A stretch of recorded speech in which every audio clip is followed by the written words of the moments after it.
And they're off.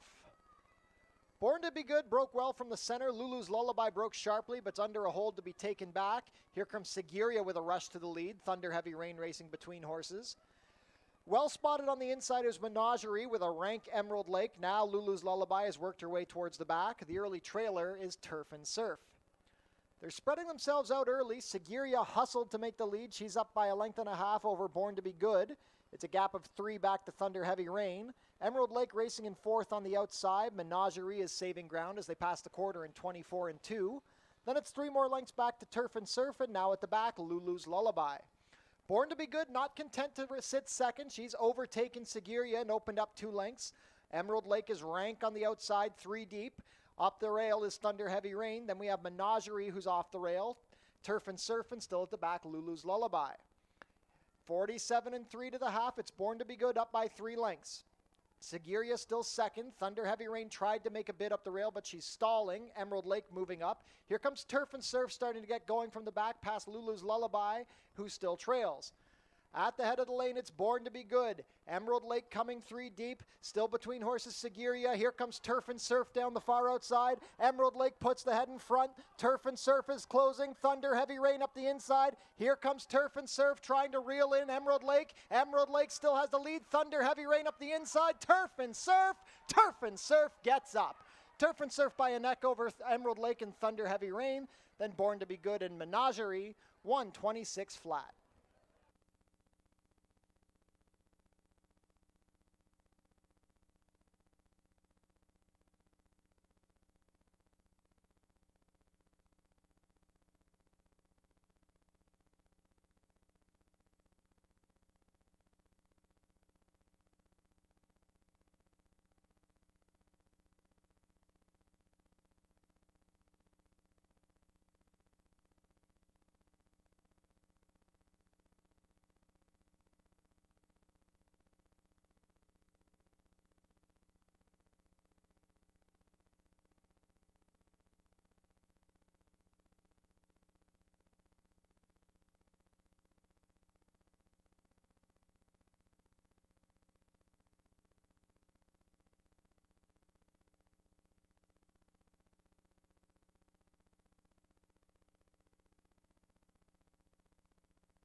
And they're off. Level beginning, Speedy Lady broke best from the center. On the inside, Our Stella and Scary Boo are both showing up. Real Love is Lucky. Widest of all is Lots of Legacies. And the new trailer is the favorite, Justify Perfection. Speedy Lady having a pretty comfortable time on the lead. She's up by a length over Real Love is Lucky. Lots of Legacies between horses with Scary Boo on the inside. Justify Perfection is trailing with Our Stella. The opening quarter is 23 seconds flat, 3.5 furlongs to travel, and it's Speedy Lady still making the pace. She's up by a length and a half over Real Love is Lucky. Third is Scary Boo. Here comes Justify Perfection trying to launch her rally as Lots of Legacies drops the anchor. Our Stella is still saving ground. Just over a quarter of a mile to go. Here comes Justify Perfection to put the head in front of Speedy Lady. The half was 46 and 4. Scary Boo looking for room up the inside. Real Love is Lucky is still in contention but getting tired. Speedy Lady responding to the challenge of Justify Perfection. It's Speedy Lady on top. Justify Perfection is trying but not doing enough. Speedy Lady is going best. Speedy Lady and Chris Husbands made the lead and had something in reserve. They'll win by a length over Justify Perfection. Scary Boo was third, and then a closing Our Stella, 111 and 1.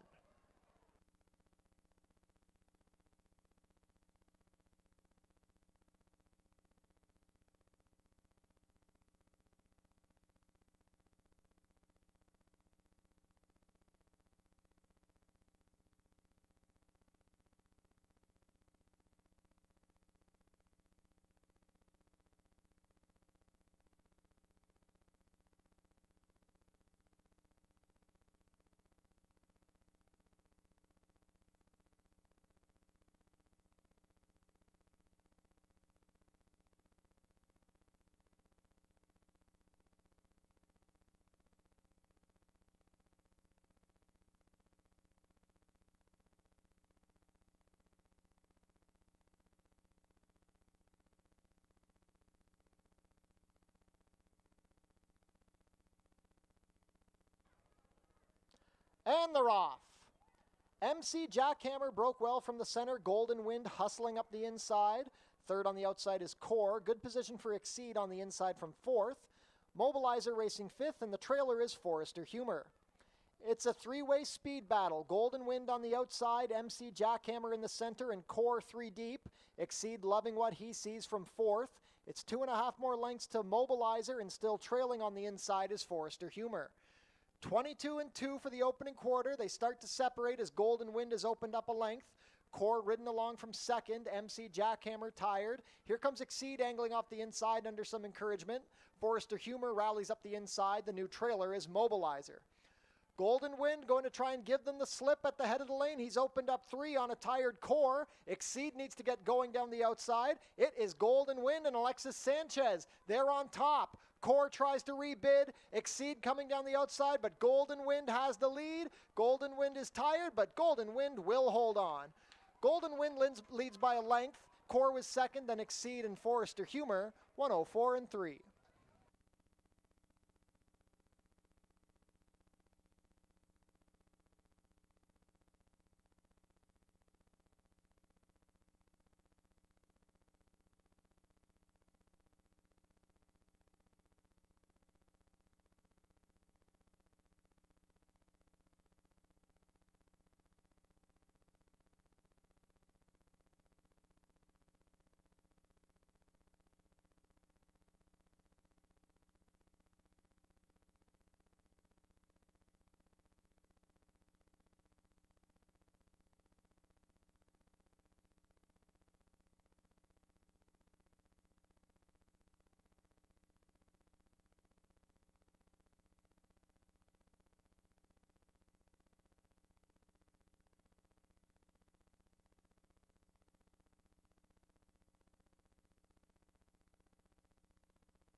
And they're off.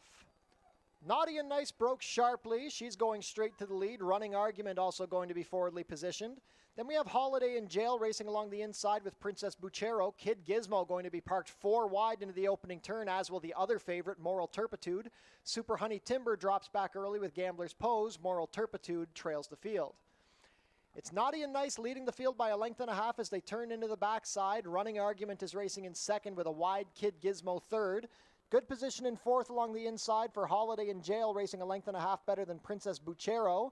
Then we have Gambler's Pose, Moral Turpitude, and Super Honey Timber. 24-3 for the opening quarter. It's Naughty and Nice leading the charge. Kid Gizmo puts the head in front into second past Running Argument. Holiday in Jail racing in fourth. Princess Buchero fifth in the two-path. Gambler's Pose going to try and advance up the inside. Moral Turpitude has been wide throughout, and Super Honey Timber trails the field. The half was 47-4. Naughty and Nice taking advantage of the favorite's poor racing luck. She's up by 2. Kid Gizmo asked for a little bit from second. These two have strung themselves out as Holiday in Jail is yet to launch a rally. On the inside, Gambler's Pose going to try and get going. Moral Turpitude has been wide throughout. They still have to catch Naughty and Nice. It's Naughty and Nice still on a 2-length lead. Kid Gizmo getting into gear now. Up the left, here comes Gambler's Pose late. Kid Gizmo getting to Naughty and Nice. It's Naughty and Nice and Kid Gizmo in a rematch. Naughty and Nice. Kid Gizmo gets up in time. Over comes the wide trip. It's Kid Gizmo on top. Naughty and Nice, Gambler's Pose, Holiday in Jail, Super Honey Timber, 126 flat.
Ladies and gentlemen, welcome back to Fort Erie Racetrack for Fort Foodie Fest Day here at the Border Oval, our food truck festival, our second annual Fort Foodie Fest. Bit of a cloudy day. We had some overnight rain, so we are muddy on the main track and off the turf today. Otherwise, weather is very nice, 23 Celsius or 75 Fahrenheit. We've got a bit of a wind coming out of the west at 11 miles per hour. 7 races on tap today, 29 minutes to first post. Visit our website, forterieracing.com, for information about everything going on here at the track. Tune into the pre-race show to get info about the track conditions, scratches and changes, handicapping analysis, and info about upcoming races and events. Racing is back tomorrow at Fort Erie. Post time will be 4:30.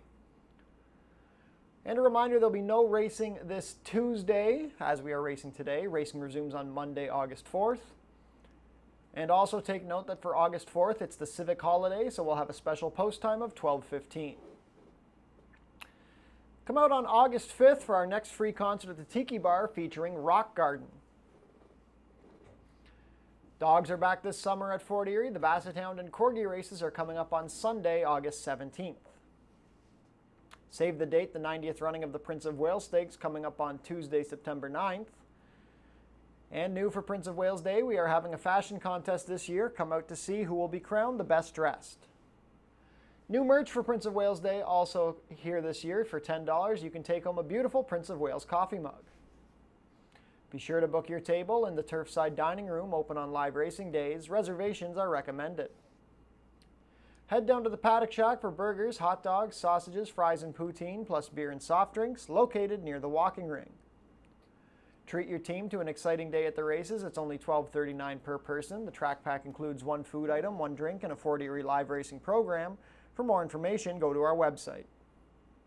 Become a member of HPIBet.com today. Get $100 when you bet $100, plus your first bet is on us. We're having non-winning ticket draws today. Bring your non-winning tickets to the customer service desk to enter the prize draw. Today's prize draw includes a Maddie Matheson cookbook. Tune into your TV Niagara for the Fort Erie Race Replay Show, Channel 700, Thursdays at 10:30 and Saturdays at 10. I want to say thank you to our partners at Oneida New Holland of Niagara for providing us with a new tractor for maintenance this season. And thank you to our new partner, True Green Professional Lawn Care, who is helping us keep the grass looking green and lush this season at Fort Erie. Pick 5 pools guaranteed at $10,000 today. They begin in races 1 and 3. Pick 4 start in races 2 and 4. Those pools guaranteed at $7,500.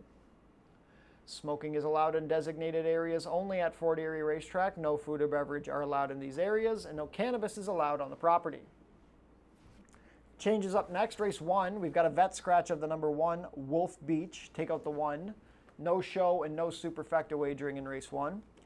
In race 2, we have a vet scratch of the number 2, Almasty's Pride. Take out the 2, and also no show and no superfecta in race 2. Race 3, we have a vet scratch of the number 1, Little Alexa. Take out the 1. Race 4 is off the turf. It will now be run at 5 furlongs over the main track. We have a rider change on the number 5, Inflation Nation. Make the rider Melanie Pinto. Race 5 is clear. No changes in the 5th. In race 6, Stewart scratch the number 1, Silent Tribute. Take out the 1.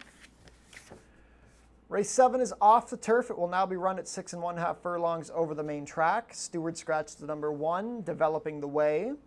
Scratch the number 2, Rescue That Girl. Scratch the number 3, Hardware Gap.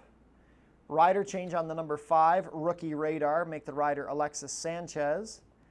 Stewart scratch the number 6, Defogger. And take note that main track only number 10, Forest Flash, will draw in.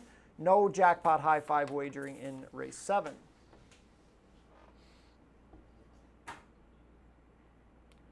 Seven races on tap for our second annual Fort Foodie Fest. Hope to see a large crowd on hand here on this beautiful Sunday afternoon. Let's take a look at our selections.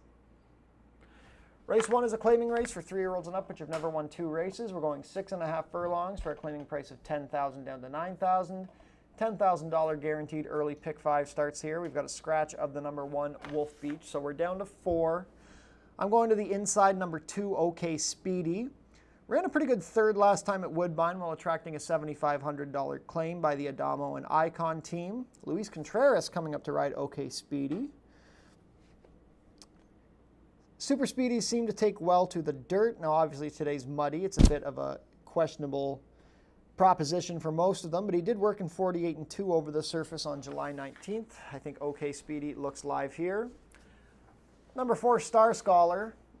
Has the best numbers in the race, probably should win, but he doesn't want to win. He's 1 for 37 in his career, 13 runner-up finishes. Couldn't get by Attestation last time, couldn't get by Coherence before that, couldn't get by Forest Flash in his Fort Erie debut. He doesn't do enough to get by. That's not saying he won't today, but he's going to be a short price, and I wouldn't want to trust him. Should run well again, though, for Ishmael Mascara and John Sims. Number 3, Screen Legend. Maybe could be the speed here. 2 starts ago, he was able to win a maiden 4 on the front end, setting very moderate fractions. The Dream Listener could show speed, but Screen Legend's a better horse than the Dream Listener. Maybe Screen Legend, Kirk Johnson gets him out of the gate and gets loose and finds enough to keep going. Kirk Johnson going to ride this one on the claim back for Julie Mathis and John Brown. Race 2 is another 4-horse field. It's a maiden allowance race for fillies and mares 3-year-olds and up, 6 furlongs to distance, $7,500 guaranteed early pick 4 starts here. Take out the number 2, Almasty's Pride. We're going to have a heavy favorite here, the number 5, Medaglia Forever. This mare racing for Mickey Neubauer and Charles Fipke, Melanie Pinto riding. Hasn't run since last August at Ellis Park, where she showed speed going a mile and got tired. Had some good efforts earlier in her career, though. Second at Churchill back in April 2023, second at Keeneland in October 2023, third at Ellis. She has got beat a neck at Gulfstream in January 2023. Talented horse, not many starts. Comes here for the class relief. Just should trounce this field. Number 1, Blues Mommy. John Sims and Denise Carpenter had this one up at Woodbine with Rick Hayashi. And he ran an okay race actually on the turf back on June 28th, but otherwise she hasn't been faring the best at the maiden optional 40 level up there. Comes down here, gets on the dirt, gets some class relief. Edgar Centeno going to ride. With the class relief, Blues Mommy looks like the only threat to Medaglia Forever. Number 4 from the Wonderland. Ran a distant second behind Disgruntled Pelican in a 4-horse field for $8,000 on June 30th. Takes on some tougher foes here, should be rounding things out. Race 3 starts the late pick 5 with a $10,000 guaranteed pool. It's a non-winners of 2 allowance race for fillies and mares going 5.5 furlongs. Scratch the 1 Little Alexa, so we are down to 5. I've gone with the number 4 Silent Passion for Nick Malini and Edgar Centeno. Won by 11 lengths on July 8th. A very soft field for the level. Faithful Gift come back to win for $4,000. But that's kind of a trend in this field. I just think for these connections, she's got some speed out of the gate, should be well positioned, and has a good chance to double up. Number 2, Towns of Breeze could be interesting just because Leasiate, Silent Passion could hook up and set things up for each other, so Towns of Breeze could be a live closer. She won on the dirt over Disgruntled Pelican on June 15th, took every stride to get up, but was able to kick in. Then tried the turf on July 7th, made a run but flattened out a little late. This is not really a turf family. Dixie and DeBreeze has only ever had synthetic and dirt winners. Towns of Breeze gets back to the dirt, and like I said, if everything sets up, maybe she can run them down. 3, Leasiate, probably beat a better field than what Silent Passion beat, if I'm being honest. She won by 6 lengths over Speedy Lady, who we saw come back and win last week. Again, the risk is that her and Silent Passion get caught in a speed duel, but Leasiate definitely a decent horse. Ishmael Mascara going to ride this one for Anthony Husbands. Moving on to race 4. It's a starter optional claimer for 3-year-olds and up, which started for a price of $8,000 or less in the last 2 years, or going for a price of $12,500. We're off the turf, so this is a 5-furlong sprint on the main track to start off the $7,500 late pick 4. I've gone with the number 3, Shaku Maku, as has Ashley Mayu. This one going for Tony Alderson. Kirk Johnson going to ride this one as Jeffrey Alderson is up at Woodbine today. Shaku Maku honestly exceeded my expectations last time on July 8th. He got caught in a speed duel with Garofoli. I thought he would really be tired at the top of the stretch, and he hung in there as long as he could. Only got beat 4 1/4 lengths. Victory March mowed them both down. Garofoli set the track record for 5.5 in the start before that. I really respect the way Shaku ran in that race. In the long run retirement race, he ran very well. He gets that cut back to 5.8, which is good for him. That little shorter distances definitely helps him. He doesn't mind a wet track. And I just think he's the fastest horse here. I just think he's going to get loose and be able to hold on this time. Number 6, Granger County, goes for Adamo and Icon. Luis Contreras coming to ride. His only start this year was up at Woodbine, and it was a pretty convincing win by almost 4 lengths. A very good effort. Executive Search came back to win. Granger County's a very tough horse to knock. 10 wins, 10 seconds, 9 thirds, and 46 starts. Always in the hunt. Good record at Fort Erie. If Shaku gets tired, I think Granger's the one to just overtake him. Number 2, Bella Future. He was able to win at the starter optional 10 level on July 13th. I think that was a bit of an easier field than what he's hooking here, but still a good effort. He's a winning horse. He had good form down at Gulfstream before he came up here. His Woodbine form, the day he was claimed at Woodbine, he ran second to Super Success, who's a nice horse. I think Bella Future looks live for Ishmael and John Sims. Going to have to step up a little bit off that last win, but could get a good setup here. Race 5 is an allowance race for 3-year-olds and up, but you've never won 3. We're going 6.5 furlongs. Final pick 3 of the day starts here. I think there's a lot of speed in this race. If You Insist could go, Canadian Avro could go, Happy Quad could go, Short Story Long could go. I'm not saying they're all going to go, but there's a lot who could. So I'm kind of looking for a closer here, and that gave me the number 5, Le Grand Garçon. I really like the way he finished in his first start of the year on July 7th. That was a 5.5 furlong sprint, and he really was rolling late. Now he gets an extra furlong to work with, and he could get a good pace setup. He had a nice win at 6.5 last year. I just think if the setup goes well, this one could be a winner for Pierre Mailhot and Tom Steer. Number 6, If You Insist, got beat ahead to Short Story Long in a very game effort on June 24th, then came back in a rout on July 7th and was able to easily overtake So-Called Vacation to win. So-Called Vacation came back to win at Woodbine this weekend, so that's a pretty good reference. I'm not sure how much speed If You Insist will show on the cutback, but he should be forwardly placed. Number 3, Happy Quad is an interesting one. Got an overdue maiden win for $15,000 at Woodbine back on June 27th. Stalked the pace and kicked clear. Benny's Jets came back to win for 10 at Woodbine. Claimed that day by Noel Williams and Bermuda Blue Farms. Matthew Dennis going to be aboard. Super Speedies usually like the dirt. And again, this one doesn't need to be on the lead. He could stalk and pounce, and if the pace does set up, he could be primed up to go 2 in a row. Race 6 is a claiming race for fillies and mares, 3-year-olds and up, but you've never won 3. It's a 5 furlong sprint for $6,250 down to $6,000. I don't really love anything in this race. I've gone with the number 3, Hermione Granger, just thinking she's the speed and making her second start off the layoff. She made the lead and got tired to be 3rd last time, but that was her first start in almost a year. Kirk Johnson, Julie Mathis team up here. Both have been on a good run lately. If she gets loose on the lead, I think she can hold on this time, cutting back to 5 furlongs. The stablemate, number 7, Mo Twilight. She was very flat in her first start of the season on June 15th. Had some good efforts at Mountaineer before that, though. This is one who doesn't run super often. When she's good enough to win. It's just tough to figure out when she's going to be good enough. Pierre Mailhot going to ride this one. Number 2, Loaded Secret, dueled on the lead and got tired on July 14th, ended up 5th. Capable of better than that on the right day. Her most recent win came when she got to secure the lead pretty comfortably last August. I don't think she's quick enough to make the lead here, but we'll see. Edgar Zenteno going to ride this one for George Newland. This race starts the late double. And last race of the day, race 7, is a claiming race for 3-year-olds and up, but you've never won 3. It's a $6,250. We're off the turf, so it's going to be 6.5 on the main track here. A lot of scratches, no jackpot high 5. I think with the surface switch, we've got to stand out the number 10, Forest Flash, for Jeff Boyce and Edgar Zenteno. Won his first start off the layoff in an 8,000 non-2. Tried an allowance non-3 and was just out-finished late by Rise My Guy. Drops in for 6. He's got the speed to get clear from the outside. There's just not much in this field. I think Forest Flash just gets loose and keeps going. Number 8, Cantucci is an interesting new face coming down from Woodbine. This is a super speedy. Hasn't raced great in 2 starts at the $7,500 level.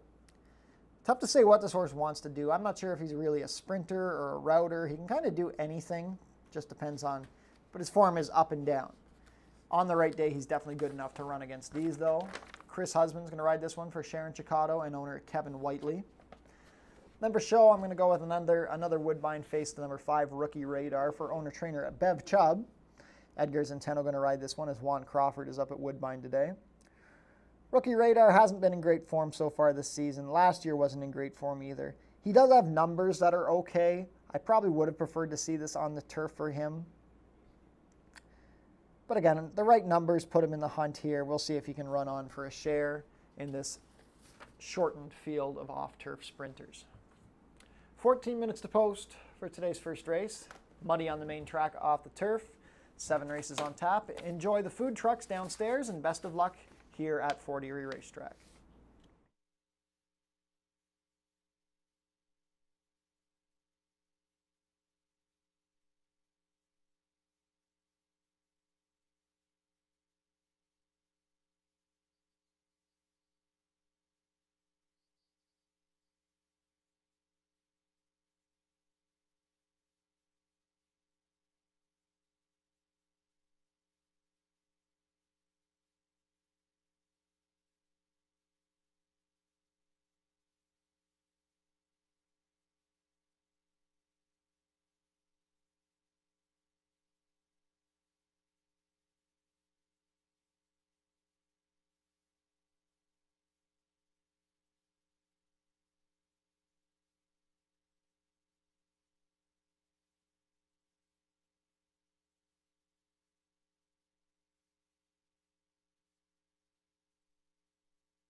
It's easy to make a bet on HPIBet.com. Follow these simple steps and you'll be betting in no time. First, go to the HPIBet.com website. Sign in to your HPI Bet account. Find the track and race you want to bet on. Click on the Place Bet button. Click on the bet type you want to wager with. Click on the amount you want to wager. Click on the horse you want to wager on. Click on the green Place Bet button. Review your bet confirmation information. It's all done. Remember, all this can be done on most mobile devices. Now cheer on your pick to victory.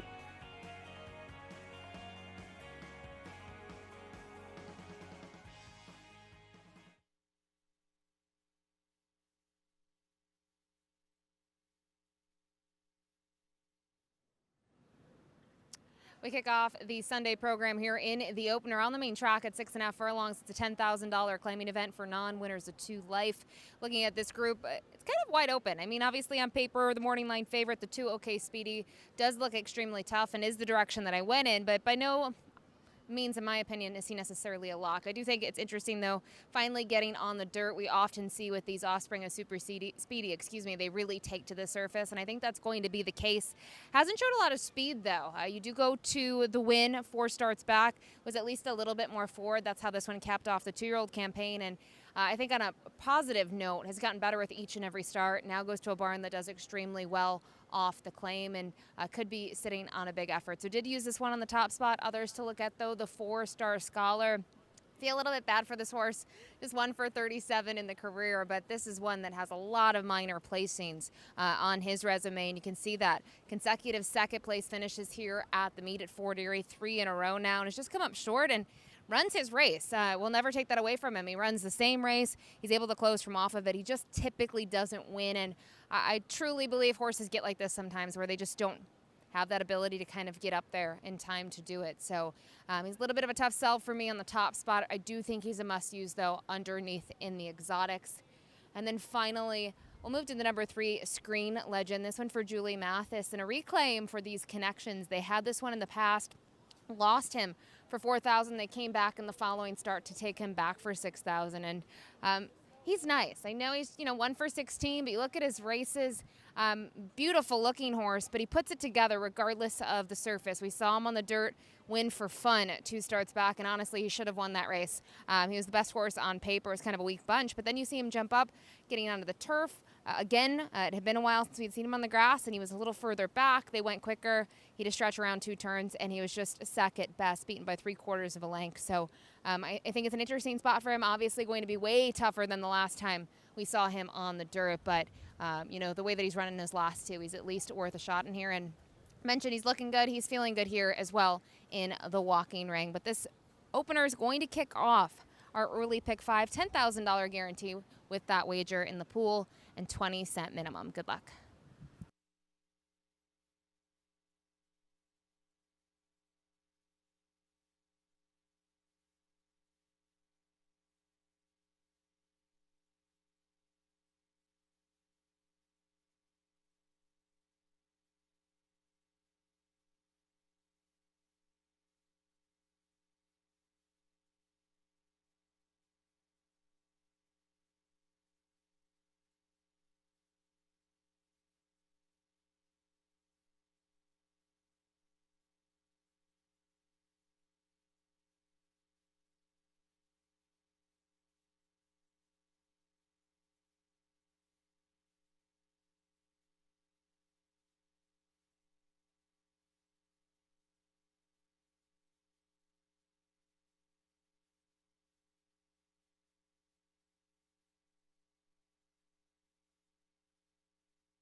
Field is making their way on track for today's first race. Race 1 is a claiming race for 3-year-olds and up, which have never won 2 races.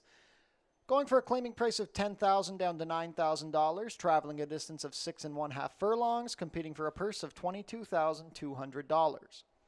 Race 1 offers win place, exactor, 20-cent try, double, 20-cent pick 3, and 20-cent early pick 5 wagering. That pool guaranteed at $10,000. Take note that there's no show and no superfecta wagering in today's first. Cancel show, cancel superfecta.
Race 1 post parade, scratch the 1. Number 2 is OK Speedy. Luis Contreras riding for Tony Adamo and Icon Racing Stables. Number 3 is Screen Legend racing for John Brown. Kirk Johnson in the saddle for trainer Julie Mathis. Number 4 is Star Scholar. Ishmael Mascara rides. John Sims trains and owns with Denise Carpenter. Completing the field, number 5, The Dream Listener. Chris Husbands has the call for trainer Norm Tomlinson and owner Noel Tomlinson. 3 minutes to post for race 1. $10,000 guaranteed early pick 5 begins here.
Not too much time left before post time for today's first race. 4 to 5 favorite, the number 4 Star Scholar. 8 to 5 on the number 2 OK Speedy. The better see this as a 2-horse race between those two. $10,000 guaranteed early pick 5 begins here. First of 7 for Fort Foodie Fest.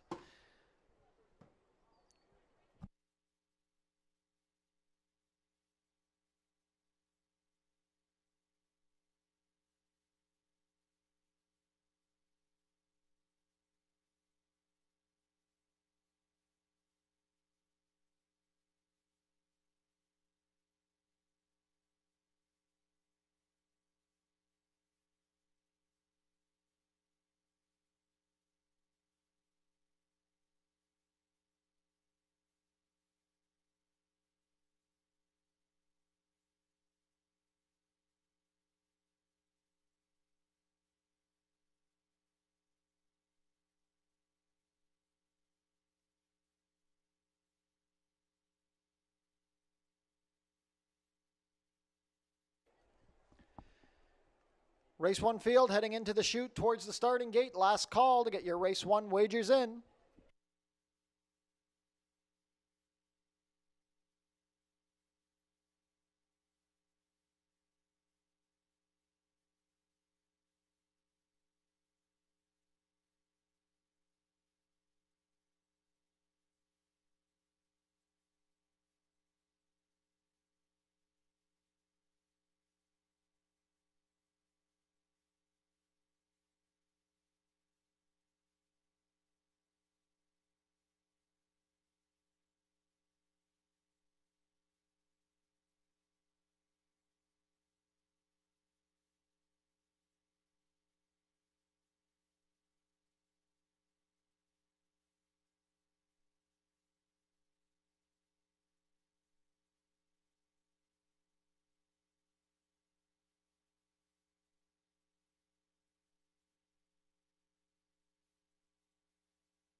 Race 1 field heading behind the starting gate. It is now post time. First of 7 here on a Sunday at Fort Erie. $10,000 guaranteed early pick 5 starts here. First in will be OK Speedy, making his Fort Erie debut under Luis Contreras. The Gray, Screen Legend, and Kirk Johnson. 4 to 5 favorite Star Scholar and Ishmael Mascara. Last in will be the Dream Listener and Chris Husbands.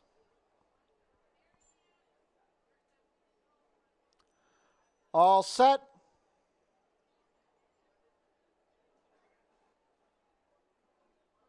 And they're off. Screen Legend leapt at the start. Showing speed from the inside is OK Speedy with the Dream Listener widest of all. Screen Legend going to be third. The early trailer working his way to the outside is Star Scholar. From the outside gate, it's the Dream Listener and Chris Husbands leading the charge a length better than OK Speedy under a hold from second. Screen Legend is racing in the outside in third, and widest of all is Star Scholar. They're about 4 lengths front to back. Moderate first opening quarter, 23-1, set by the Dream Listener. He's up by 2 lengths over OK Speedy. Screen Legend still in third and Star Scholar fourth. They're single file as they race into the far turn. Little has changed. It's still the Dream Listener, but OK Speedy is inching closer from second. Star Scholar joining Screen Legend towards the back. He's under a drive.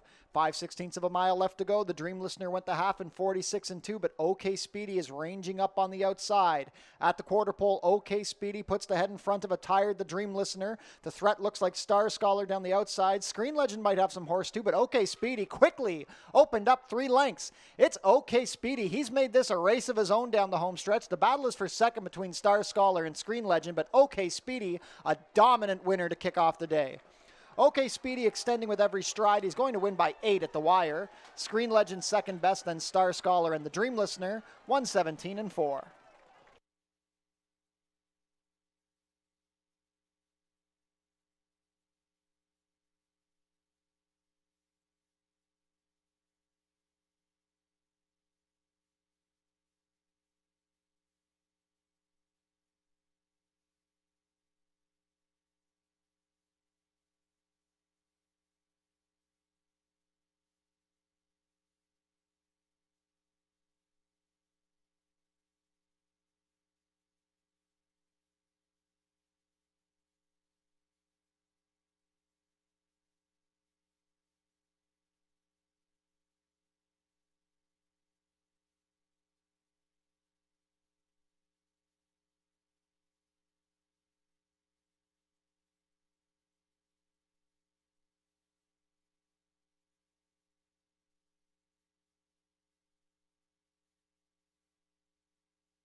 Unofficial in race 1, the winner is number 2, OK Speedy. Second is the 3, Screen Legend. Third, number 4, Star Scholar. And fourth, number 5, The Dream Listener. They finished in race book order 2, 3, 4, 5.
Now returning to the walking ring winner's circle, the unofficial winner of today's first race, number 2, OK Speedy. OK Speedy is a 3-year-old bay colt by Super Speedy out of OK One More, bred here in Ontario by Daniel Mooney. Ridden to victory today by Luis Contreras, OK Speedy is trained by Tony Adamo for Icon Racing Stables.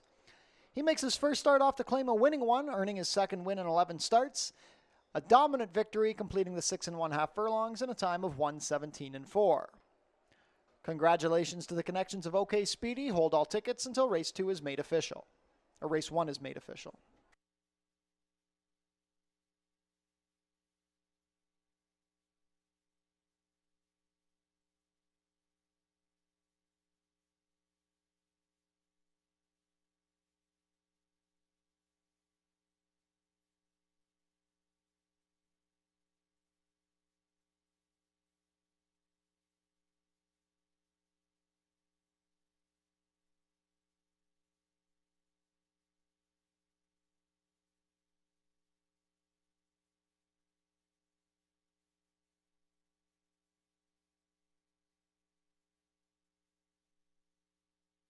Race 1 is now official.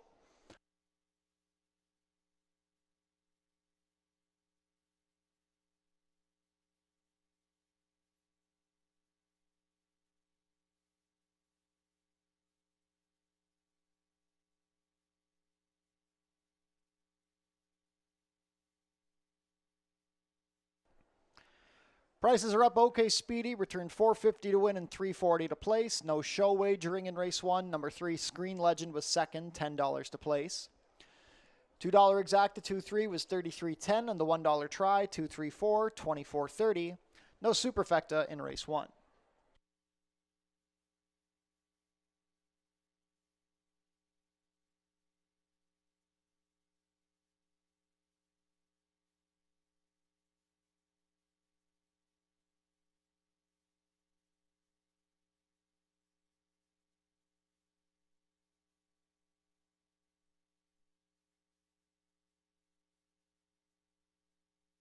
The winner was claimed. OK Speedy, claimed by Bruno Schickedans, moves to the barn of trainer Nick Malini Jr.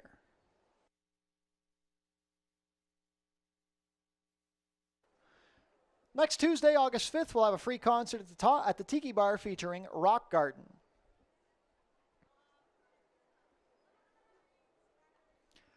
Race 2, coming up in 17 minutes. No show and no superfecta wagering in race 2. Vet scratch the number 2, Almasty's Pride.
Race 2 up next, a maiden special weight event here on the main track at 6 furlongs. And have a really special treat in here with the outside runner, the number 5 Medaglia Forever, a 5-year-old mare. Talk about a beautiful pedigree being by Medaglia d'Oro, but really the bottom side here. Out of Forever Unbridled, a Breeders' Cup winner. She won the distaff. She was also third in it in her prior year, and 5th place finisher in the Dubai World Cup. Made over $3 million on the racetrack. You just don't see horses bred like that here locally at Fort Erie. And just a very good looking horse as well.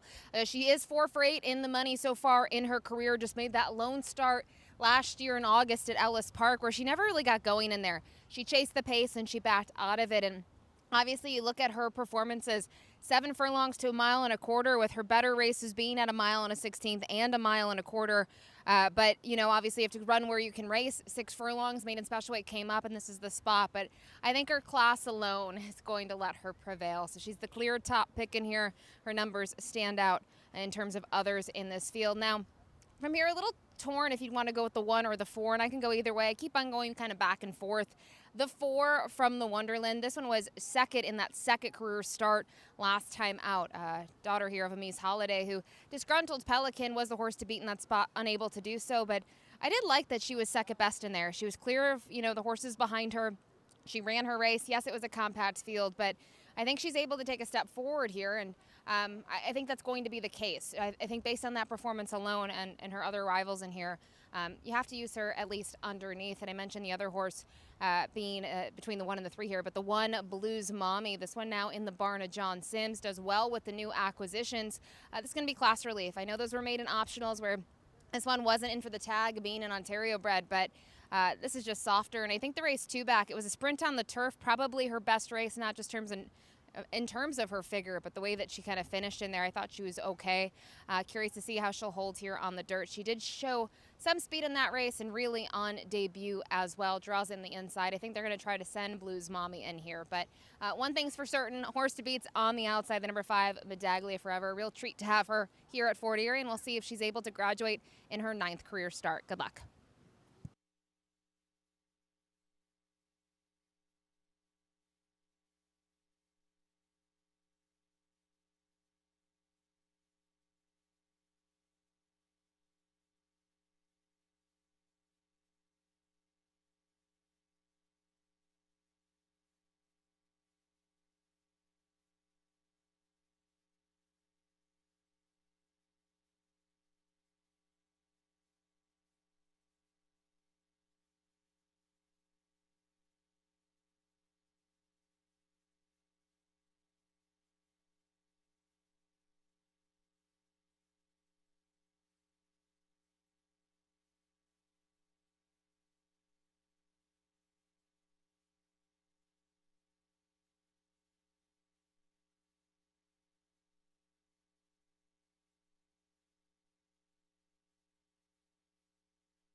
Field is making their way on track for today's second race.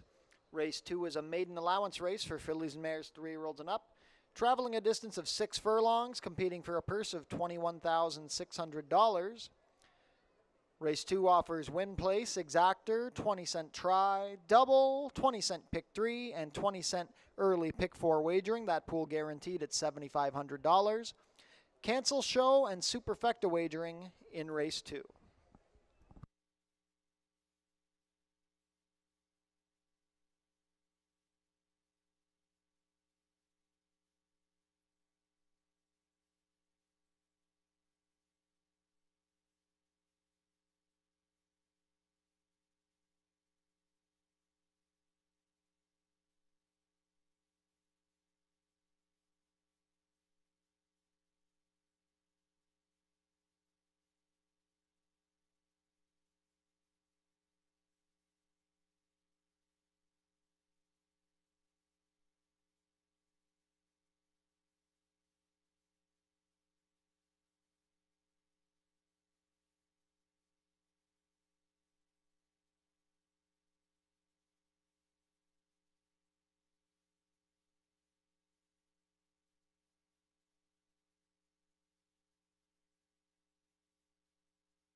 Race 2 post parade number 1 is Blues Mommy.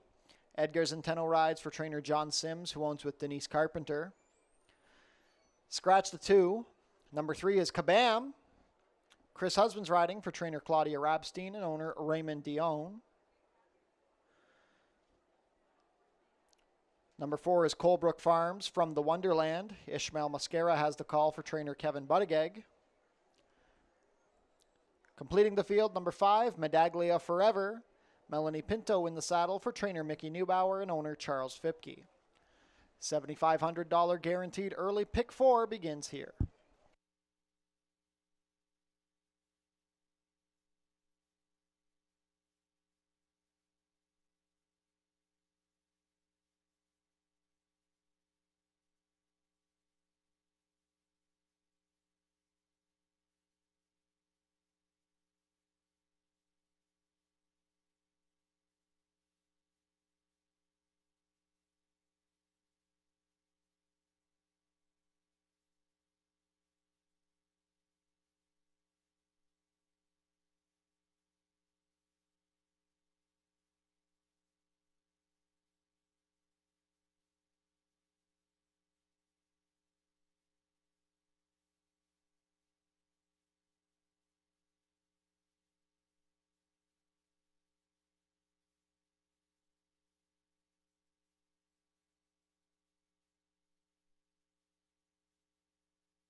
Starting gate moving into position. Last call to get your race 2 wagers in.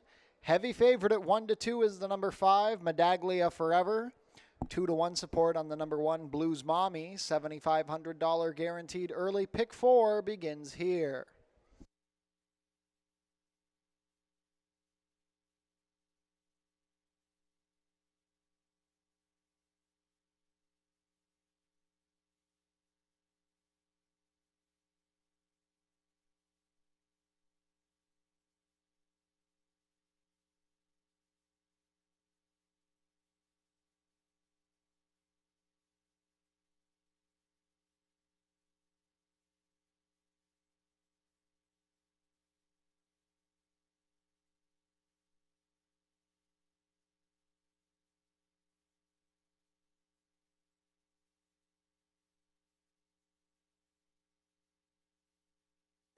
Race 2 field is behind the starting gate. It is now post time. Maiden allowance, fillies and mares set to begin loading. First in will be Blues Mommy and Edgar Zenteno.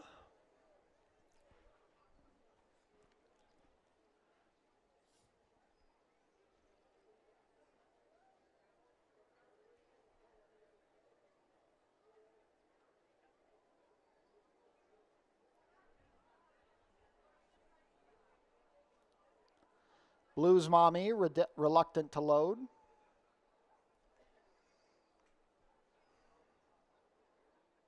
Goes up. Kabam with Chris Husbands. From the Wonderland and Ishmael Mascara. Last in will be the 2-5 favorite, now 1-5 on Medaglia Forever with Melanie Pinto. All set. And they're off.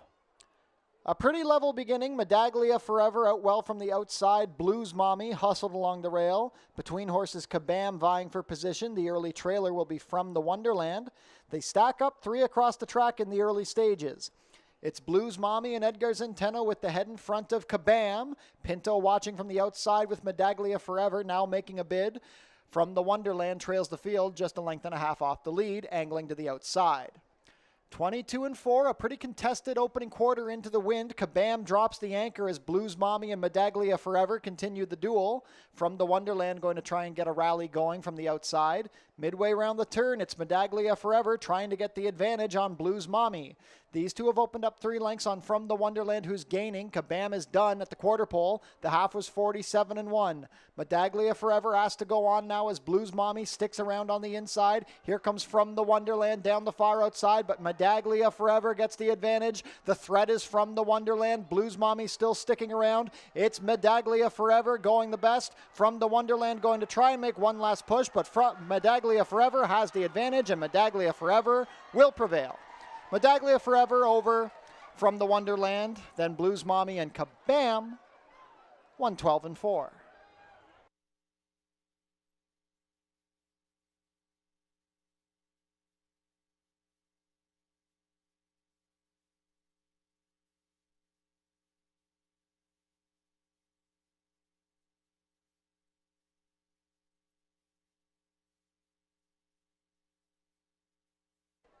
Unofficial in race 2, the winner is number 5, Medaglia Forever. Second is the 4, From the Wonderland.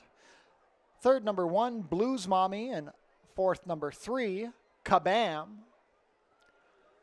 Unofficial race 2 order, 5-4-1-3.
Now returning to the walking ring winner's circle, the official winner of today's second race, number 5, Medaglia Forever. Medaglia Forever is a 5-year-old dark bay or brown mare by Medaglia Oro out of Forever Unbridled, a homebred in Kentucky for Charles Fipke.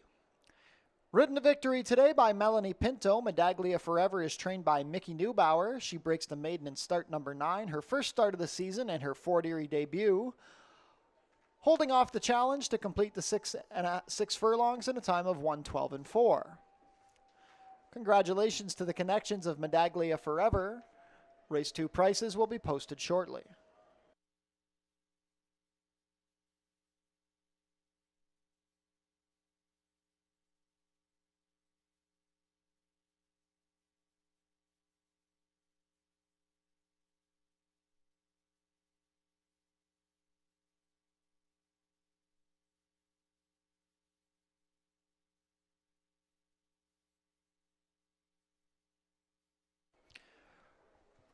Race 2 prices, Medaglia Forever, 210 and 210. No show wagering in the second. Number 4, From the Wonderland, was $3.40 to place.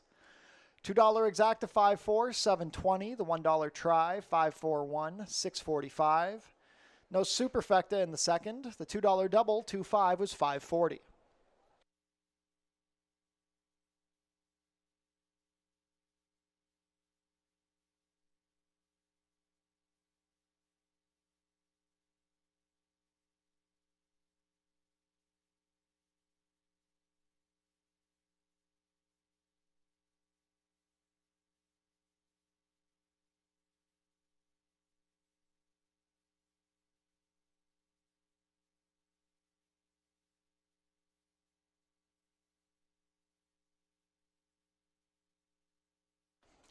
A reminder, we're having non-winning ticket draws today. Bring your non-winning tickets to the customer service desk to enter the prize draw. Today's prize draw features a Maddie Matheson cookbook. Race 3 coming up in 17 minutes. Vet scratch the number 1, Little Alexa.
Race 3 going to kick off our late pick 5. It's an allowance event for fillies and mares, non-winners of 2 life, competing here on the main track at 5.5 furlongs. And the number 3, Lysiade, is who we're going to start with here. A horse that she's really shown up in each of her starts locally here at Fort Erie. Now 4 for 4 in the money.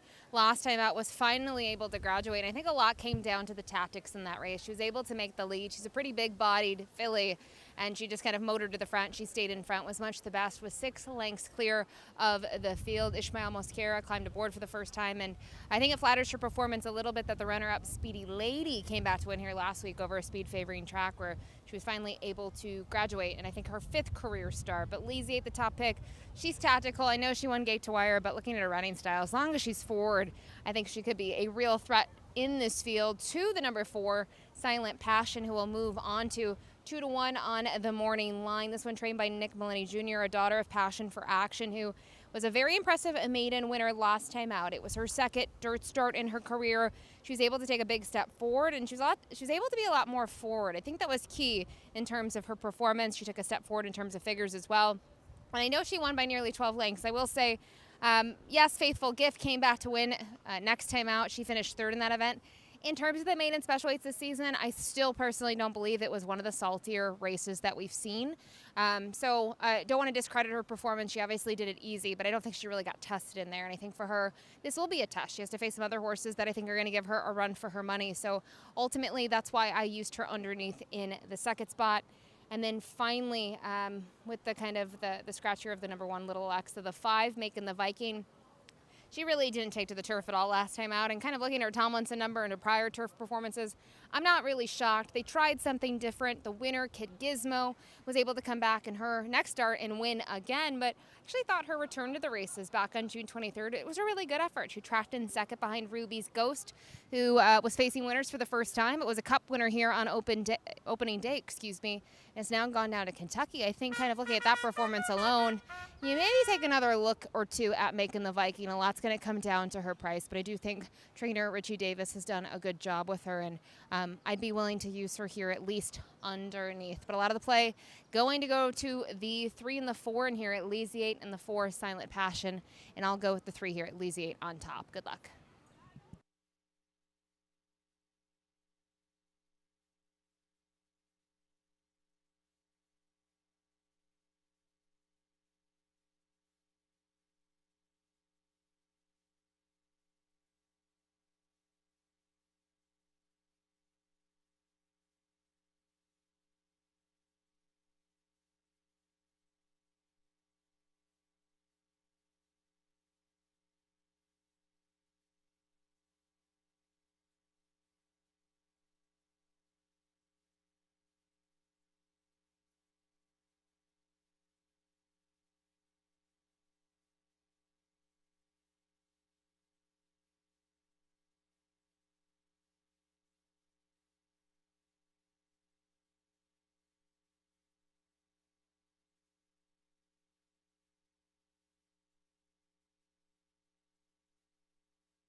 Field is making their way on track for today's 3rd race. Race 3 is an allowance race for fillies and mares 3-year-olds and up, which have never won 2 races.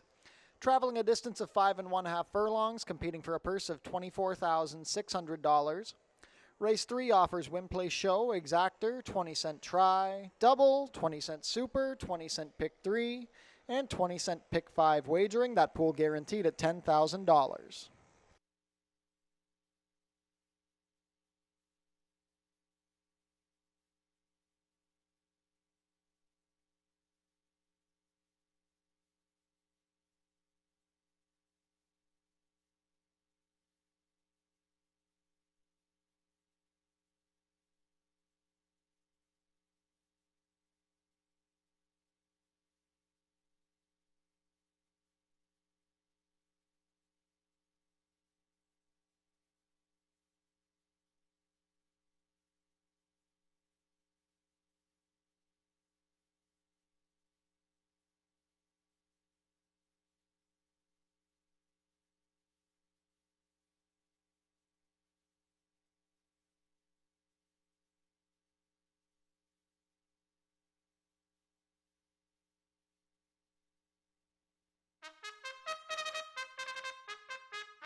Race 3 post parade, scratch the 1. Number 2 is Towns a Breeze.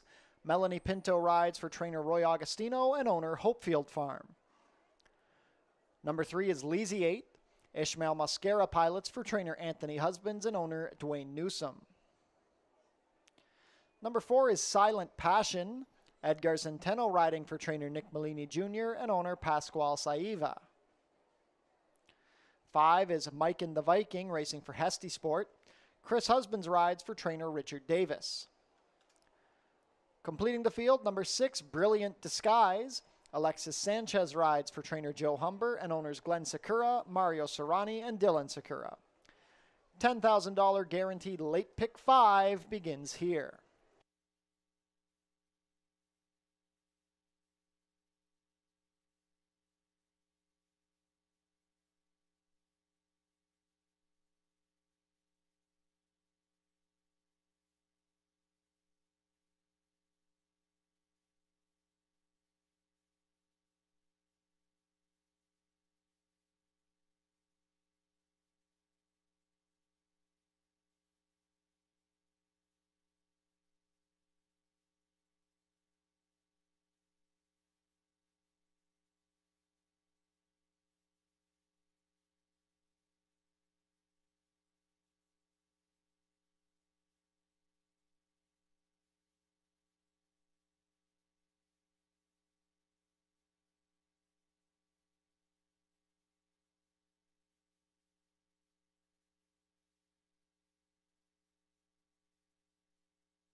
Starting gate taking position. Last call to get your race 3 wagers in. 6-5 favorite, the number 4, Silent Passion. $10,000 guaranteed late pick 5 begins here.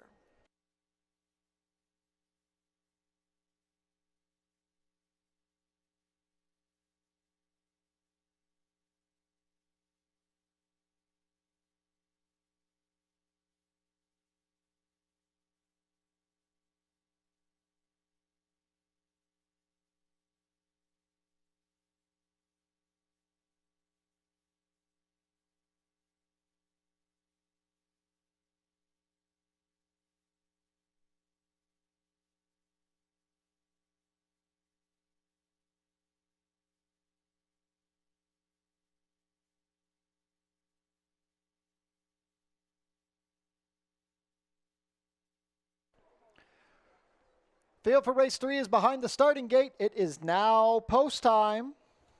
Set to begin loading for the first leg of the late pick 5. First in is Towns of Breeze with Melanie Pinto.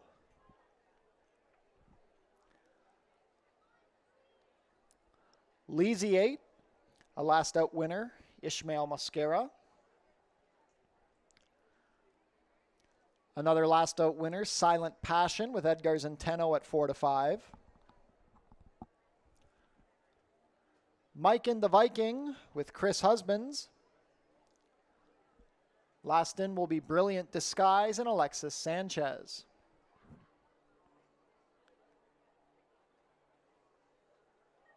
All set. And they're off. Silent Passion leapt at the start and trails the feed early. Speed from the inside from Leasy 8. Towns of Breeze also vying for position with Mike and the Viking 3 deep. Brilliant Disguise stops back to a stalking spot on the outside and trying to catch the field is Silent Passion. 5 lengths front to pack. They race within the half-mile pole, the pace being set by Leasy 8, who's 2 lengths better than Towns of Breeze. Mike and the Viking racing in third on the outside. Silent Passion tries to rally. The new trailer is Brilliant Disguise. Opening quarter in 23 seconds flat, less than 3/8 to travel, and it's Leasy 8 on top. Towns of Breeze looms dangerous, angling to the outside as Mike and the Viking begins to tire. Silent Passion is fourth, and now Brilliant Disguise tries to get going again. They race within the quarter pole. It's Towns of Breeze taking on Leasy 8 at the head of the lane. Leasy 8 on the inside, Towns of Breeze the outer. Here comes Brilliant Disguise down the far outside. The half was 46-3. Leasy 8 clinging to the lead, but Towns of Breeze is right there. It's these two head and head with a 16th to go. Leasy 8, Towns of Breeze on the outside. Leasy 8 on the inside, coming down to the wire. Who's it going to be? Photo finish. Leasy 8 on the inside and Towns of Breeze on the outside. Mike and the Viking, then Brilliant Disguise, 105-3. That's a photo.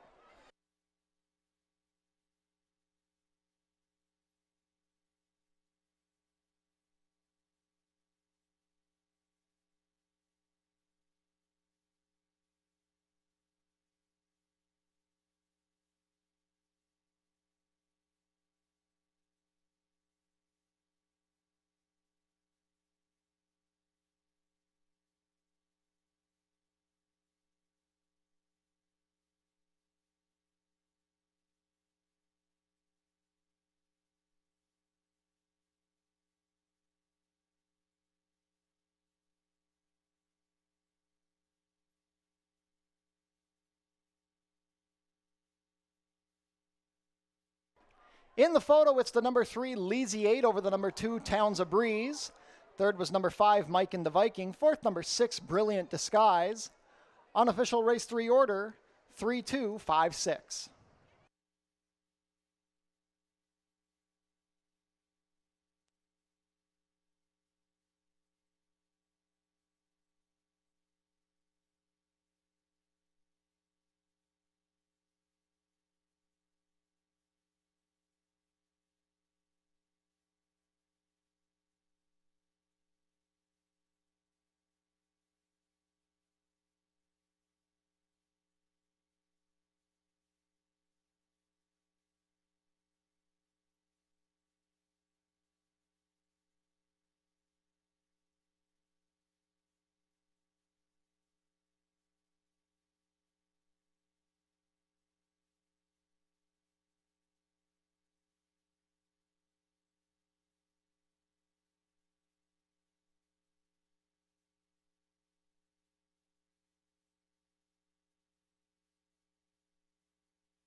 Now returning to the walking ring winner's circle, the unofficial, now official winner of race 3, number 3, Leasiate.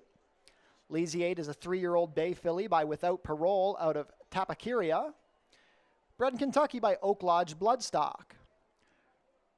Holding on by a nose under Ishmael Mascara, Leasiate is trained by Anthony Husbands for Dwayne Newsom. Back-to-back wins for Leasiate, her second win in 12 career starts. She completes the 5.5 furlongs in the mud in a time of 1:05.3. Congratulations to the connections of Leasiate. Race 3 prices are up. Leasiate $670 to win, $330 and $260. Second, number 2, Towns of Breeze, $550 to place, $320. Third, number 5, Mike and the Viking, $390 to show. $2 exacta, $3.2, $38 even. The $1 try, $3.25, $67.75. $1 super, $3.256, $129.40. $2 double, $5.3, $6.10. And the $1 pick 3, $10.70.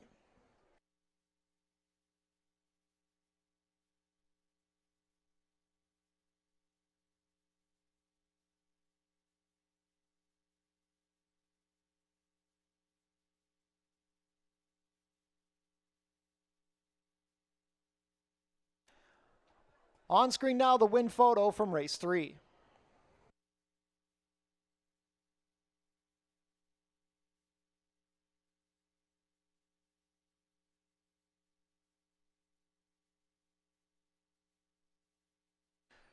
The 90th running of the Prince of Wales Stakes is coming up on Tuesday, September 9th.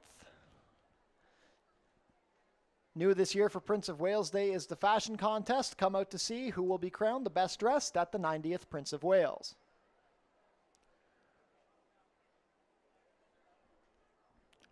Race 4 is off the turf. It will now be contested at 5 furlongs over the main track. We have a rider change on the number 5, Inflation Nation. Make the rider Melanie Pinto. 17 minutes to post.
Ladies and gentlemen, we have a couple of rider changes to announce here. A corrected rider change here in race 4. Here in race 4, number 5, Inflation Nation, will be ridden by Alexis Sanchez. Put Alexis Sanchez on the number 5, Inflation Nation. Also, if you turn your programs forward to race 7, we have a rider change on the number 9, Connect It. Make the rider Kirk Johnson. Race 7, number 9, Connect It. New rider, Kirk Johnson.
And today at Fort Erie is the second annual Fort Foodie Fest. Got a number of returning food trucks on this beautiful Sunday afternoon. Luckily the rain held off. We had some rain overnight, but today is beautiful. I want to thank all of our vendors who have come out to support us today. Some great attendance on this Sunday afternoon.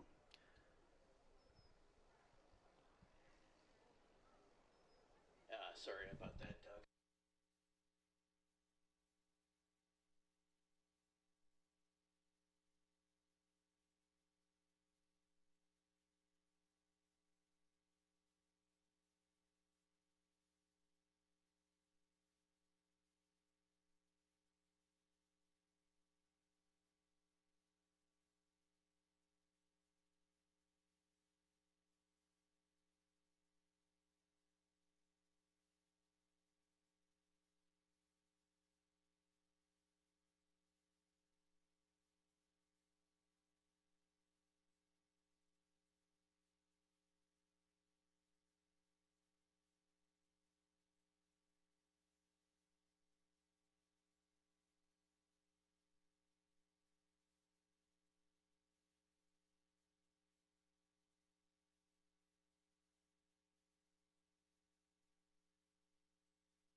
And today is the second annual Fort Foodie Fest, one of our new Sunday events here at Fort Erie. Some wonderful returning vendors. Great to see a nice crowd on track to enjoy this beautiful Sunday afternoon of horse racing and good food.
Race 4 up next, a starter optional claiming event for Colton Geldings. Originally carded for about 5 furlongs on the turf course, but moves to 5 furlongs here on the main track. And if you're reading the tip sheet's going to look a whole lot different right now with the surface change. I think when you look at the surface switch, it really sort of changes this field, the complexion of the race, and maybe not the dynamics of the race. My top pick, though, now is going to be the number 3, Shaku Maku, who, in terms of speed here at Fort Erie, he is the speed of the speed. In my opinion, the fastest horse on the grounds. I don't think that's any secret. And you can really look at his races so far this year. He's been unfortunate. He's had to race at distances of 5.5 furlongs. That's not his game. He wants to go 5/8. We've seen that time and time again. And then you also look at the races he's been in. The long ride thoroughbred retirement, the allowance last time out. You see 2 names, Victory March and Garofoli, and for him, he has to face neither of them today. Just kind of in a league of their own here at the grounds. And I think those connections don't want to run 5/8 against Shaku Mako. They know that they can't beat him. So I think with the way the track's playing, he should be fine. He is the horse to beat. No problem with moisture in the main track. Now, others to maybe look at in here, probably a couple of them. I mean, the 2, the 4, the 6, they all can take a little bit of respect in here. And I think for me, it changes up again. The 2, Bella Future, I think you have to look at now on the surface switch. A little bit more appealing in my opinion.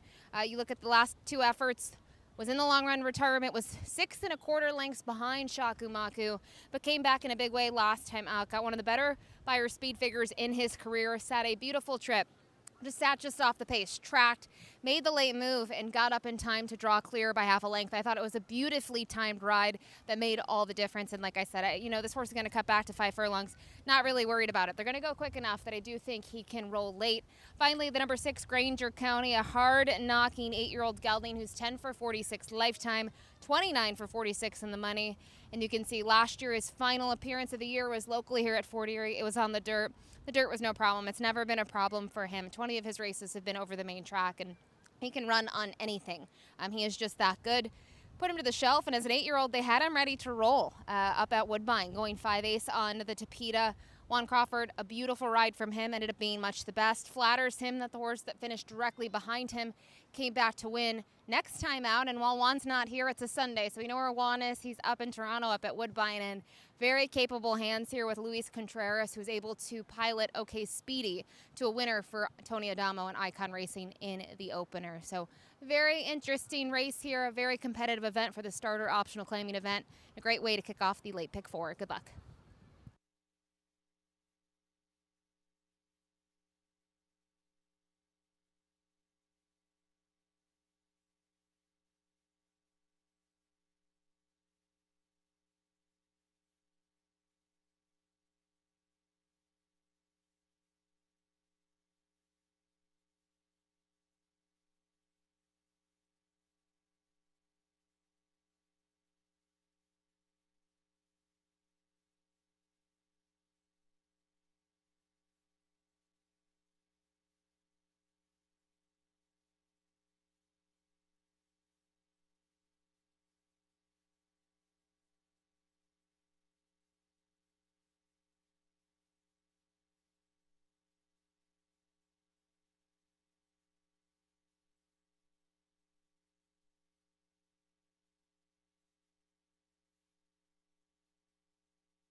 field is making their way on track for today's fourth race. Race 4 is a starter optional claiming race for 3-year-olds and up, which have started for a claiming price of $8,000 or less in the last 2 years, or going for a claiming price of $12,500. We're off the turf, so this will be run at 5 furlongs over the main track, and we're competing for a purse of $23,700. Race 4 offers win, play, show, exactor, 20-cent try, double, 20-cent super, 20-cent pick 3, and 20-cent late pick 4 wagering with a pool guaranteed at $7,500.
Race 4 post parade number 1 is Wet and Wild.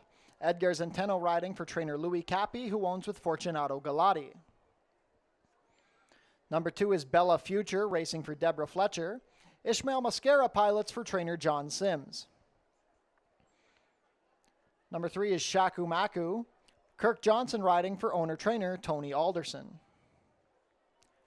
Bermuda Blue Farm owned the number 4, Truly Mischief. Chris Husbands rides for trainer Noel Williams. Number 5, Inflation Nation.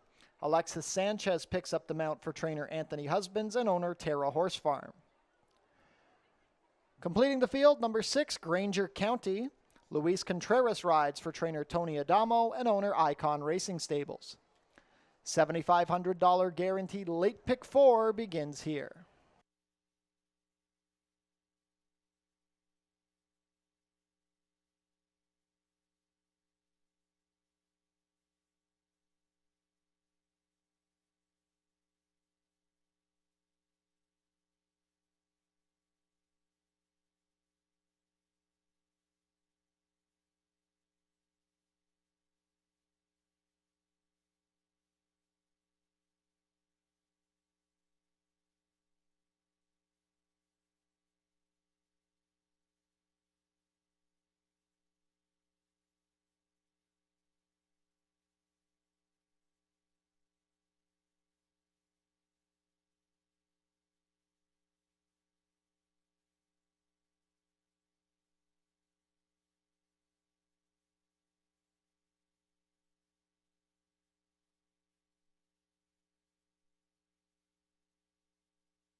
Starting gate taking position. Not much time left to get your race 4 wagers in.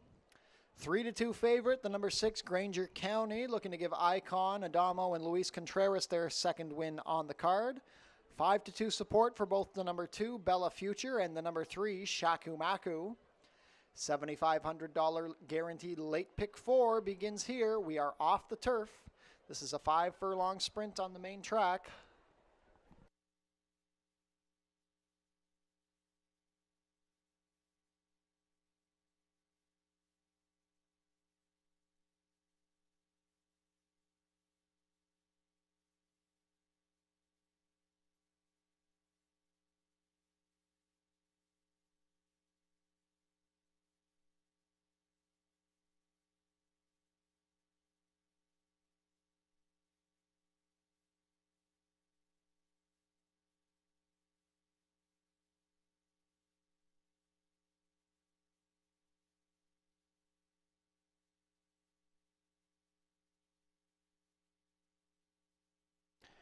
Race 4 field is behind the starting gate. It is now post time.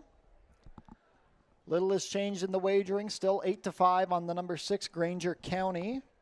First up will be Wet and Wild with Edgar Zenteno.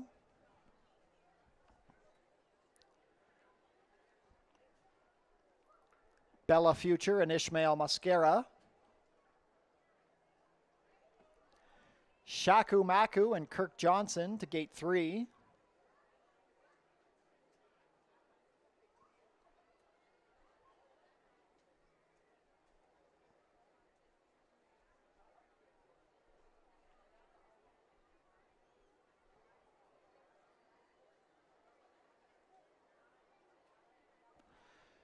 Shaku Maku reluctant.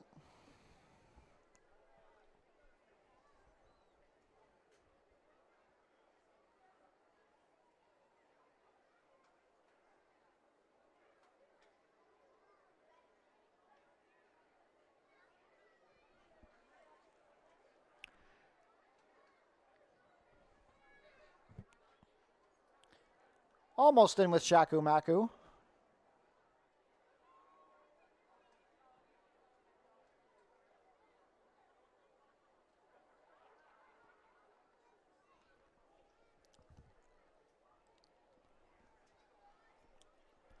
Truly Mischief and Chris Husbands to gate 4. Inflation Nation with Alexis Sanchez. Last up will be Granger County and Luis Contreras. All set.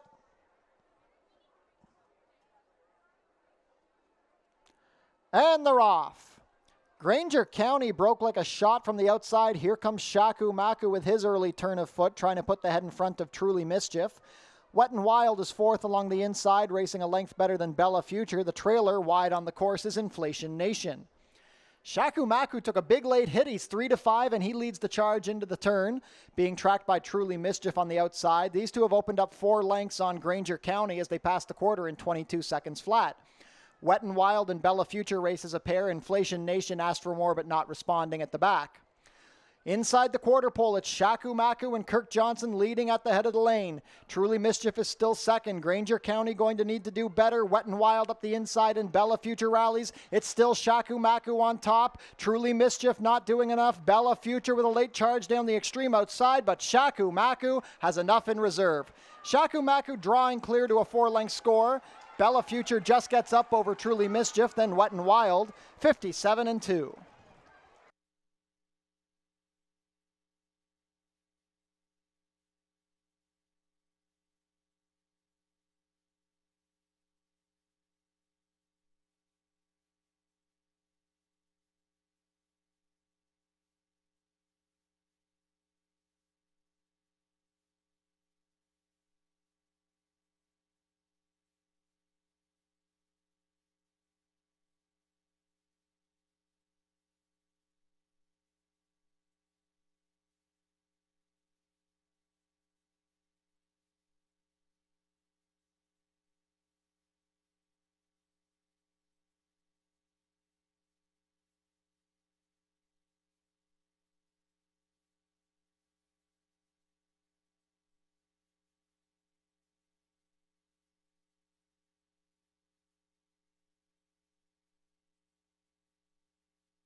Unofficial in race 4, the winner is number 3, Shaku Maku. Second is the 2, Bella Future. Third, number 4, Truly Mischief. And fourth, number 1, Wet and Wild. Unofficial race 4 order, 3, 2, 4, 1.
Now returning to the winner's circle in the walking ring, the unofficial winner of today's 4th race, number 3, Shaku Maku.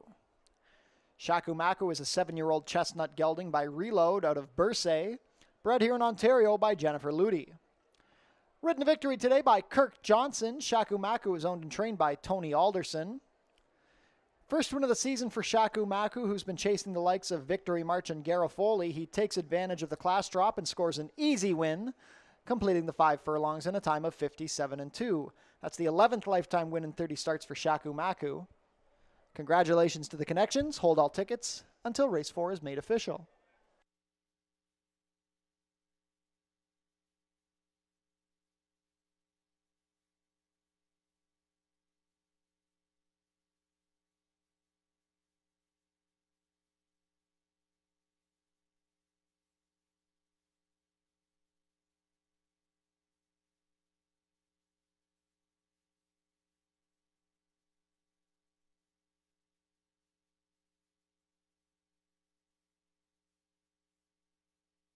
Race 4 is now official.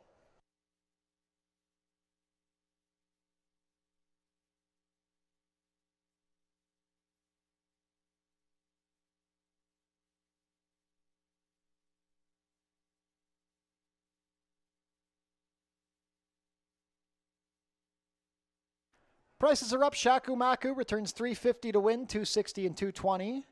Second was the 2, Bella Future, $310 to place, $230.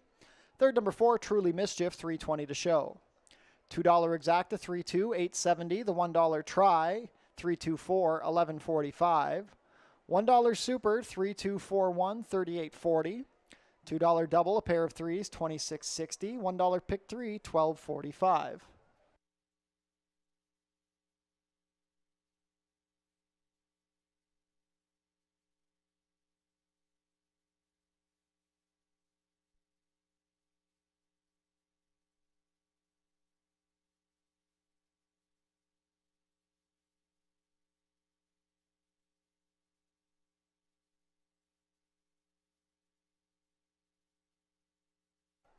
On screen now, the 4th place photo from race 4.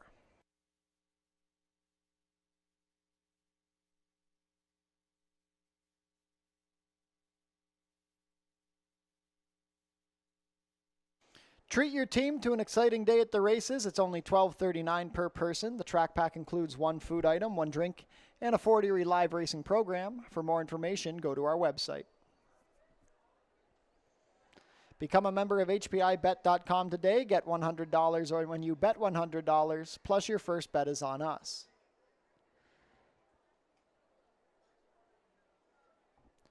Race 5 coming up in 17 minutes. There are no changes.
Race 5 going to kick off our final pick 3 wagering opportunity on the Sunday program. 6.5 furlongs is the distance here for this allowance event for Colton Gelding's non-winners of 3 life. And the outside 2, I think, are the 2 to focus in on. The number 6, If You Insist, and the 7, Grand Spirited. I'm going to give the edge in here to the 6, If You Insist. I thought it was a really great job last time out by trainer Mark Fournier to stretch this one out. Ran well at 6.5, just came up a little bit short.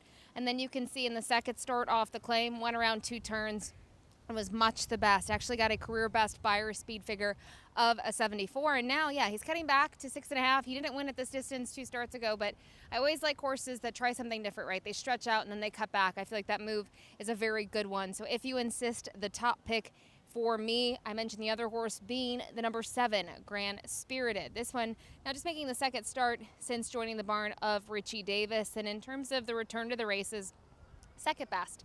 In terms of the trip, had to rally from off of it. Very hard, especially here early on in the meet. And name of the game for that those connections, he's just quick. Big gray horse, you can't miss him. He just goes to the front and kind of tries to, stay in front, and sometimes that works for him. That was the case, but this horse ran very, very well. I think is poised to take a nice step forward, just making that second start since August. And you can see has been working, just trying to find a spot for this one. The works are fine, so no concerns with the number 7, Grand Spirited. And finally, a new face here to Fort Erie, the number 3, Happy Quad. This one for Bermuda Blue Farm, Noel Williams, the conditioner. They've been doing some shopping. They've been spending some money, and they've had success with their first runner here of the meet that they claimed for about the same price, $15,000. And you look at this one, it took him a little bit to graduate, 14 starts to be exact, but I thought he got a great trip last time out where he was mid-pack early on, but then was able to move past them late and drew clear by a length and a half. He's had really good form, loved the race even 3 back, his first start off the bench, and he's by Super Speedy, and just have to look out for these Super Speedies. We saw it earlier in the program with OK Speedy. Yes, they're trying something new, they're trying the dirt, but typically the offspring of Super Speedy handle the main track very, very well, and Connections looking to add to the resume already at the meet. But for me, the outside 2 have a little bit more foundation, have tried kind of allowance competition, non-winners of 2 or non-winners of 3. So I'll give the edge to the 6, If You Insist, over the 7, Grand Spirited, and finally the number 3, Happy Quad. Good luck.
Ladies and gentlemen, we have the winners of the non-winning ticket prize draws to announce.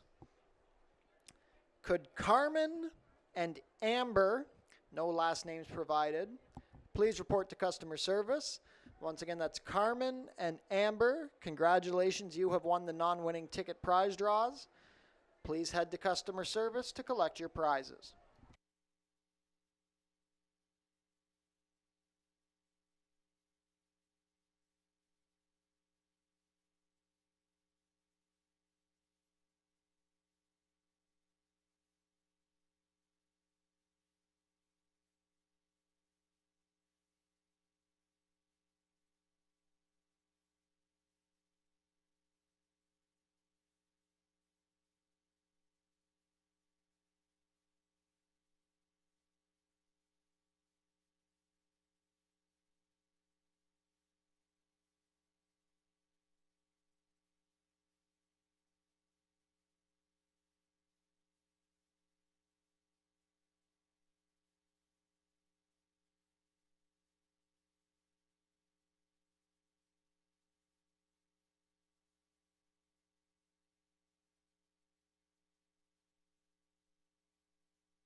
Field is making their way on track for today's fifth race.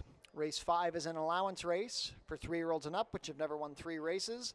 Going a distance of 6 1/2 furlongs, competing for a purse of $24,600. Race 5 offers win, play, show, exactor, 20-cent try, double, 20-cent super, and 20-cent pick 3 wagering.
Race 5 post parade number 1 is It's Just Money.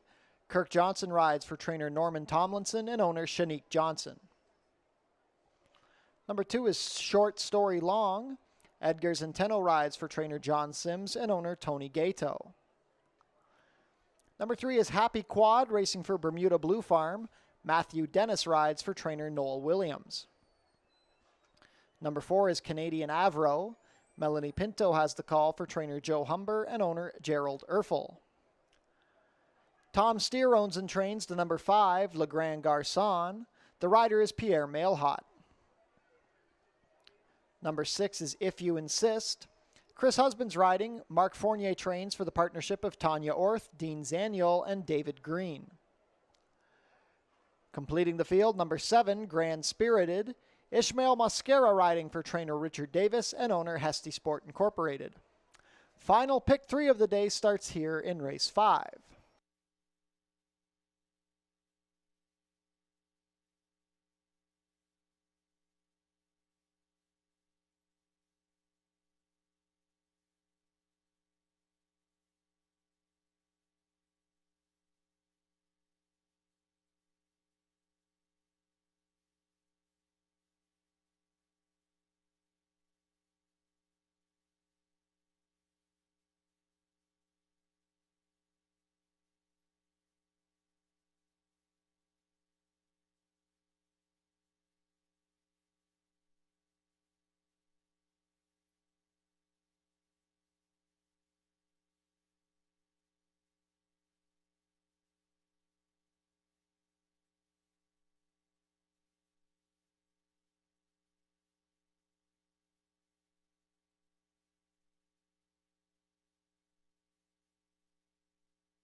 Race 5 field heading into the chute, approaching the starting gate. Last call to get those race 5 wagers in.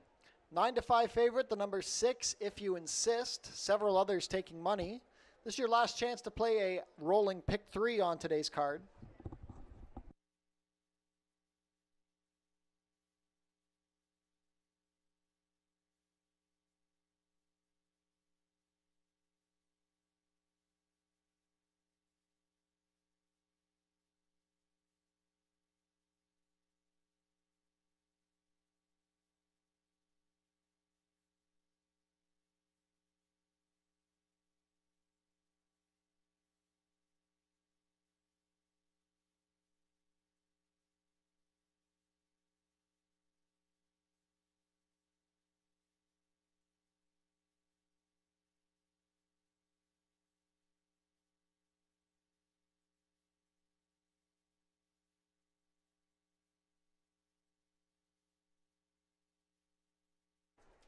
Race 5 field set to head behind the starting gate. It is now post time. Favoritism remaining on the number 6, If You Insist, an easy last out winner. First up is It's Just Money off the claim. Kirk Johnson aboard. Short Story Long and Edgar Zenteno.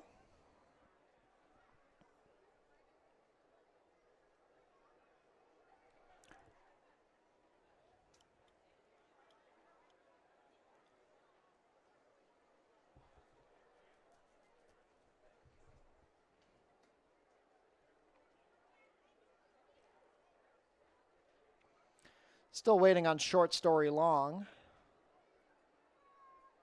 who's not keen on going forward.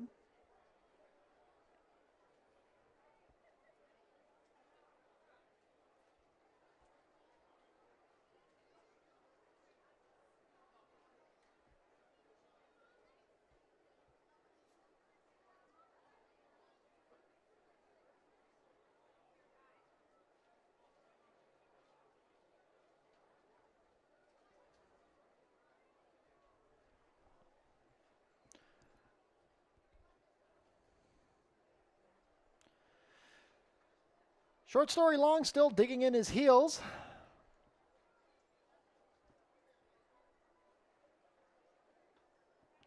He's gone up now. Happy Quad and Matthew Dennis will come to gate 3. Canadian Avro with Melanie Pinto. The Gray, Le Grand Garçon with Pierre Mailhot.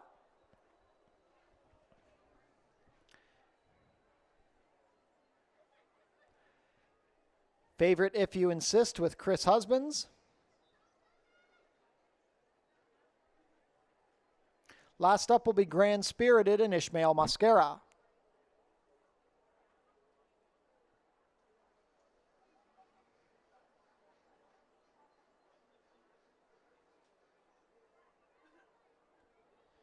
If You Insist looks a bit restless in the gate.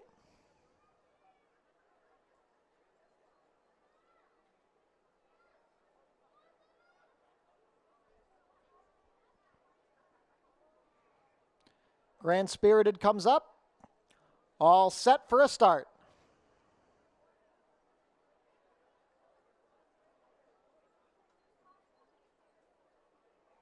Canadian Avro has broken through the starting gate before the start. Quickly pulled up by Melanie Pinto.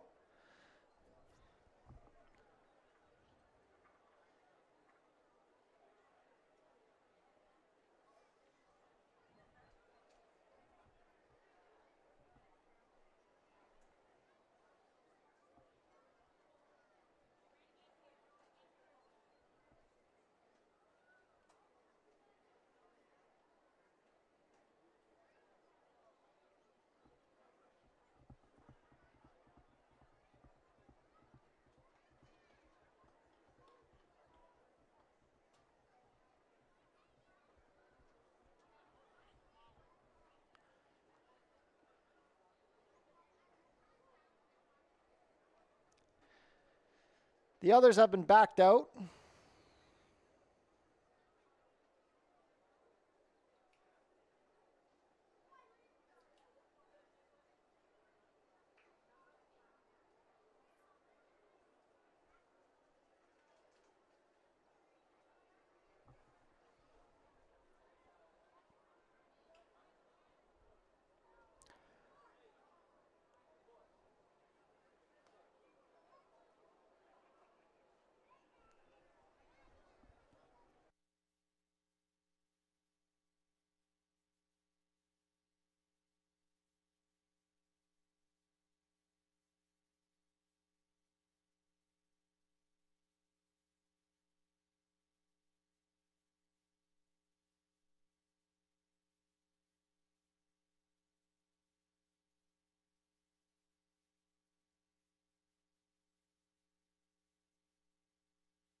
Ladies and gentlemen, we have a late scratch to announce here in race 5 by order of the commission veterinarian. Take out the number 3, Happy Quad.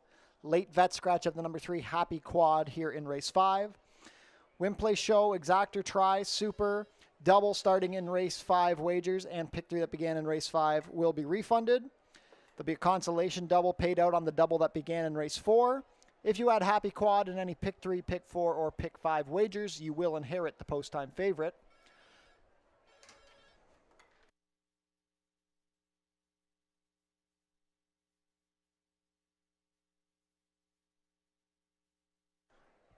So slight delay before we begin reloading for race 5.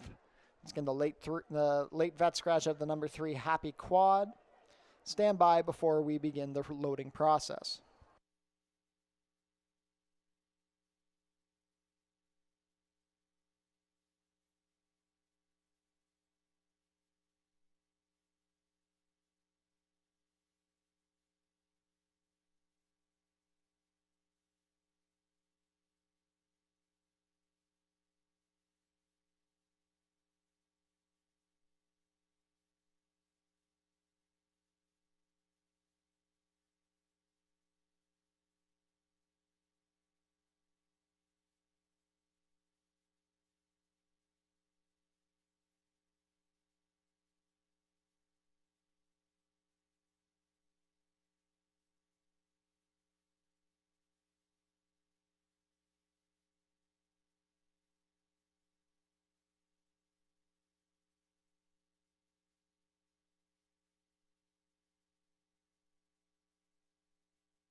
And reloading for race 5 as Happy Quad is now off the track. It's just money back in. Short story long wasn't keen on going up the first time. We'll see how he handles this attempt.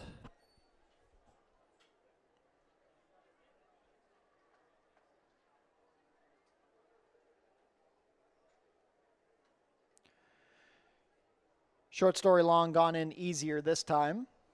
Canadian Avro, who broke through, goes up again.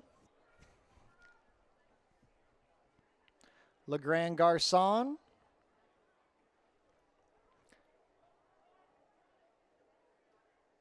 Goes up. 3 to 5 on If You Insist.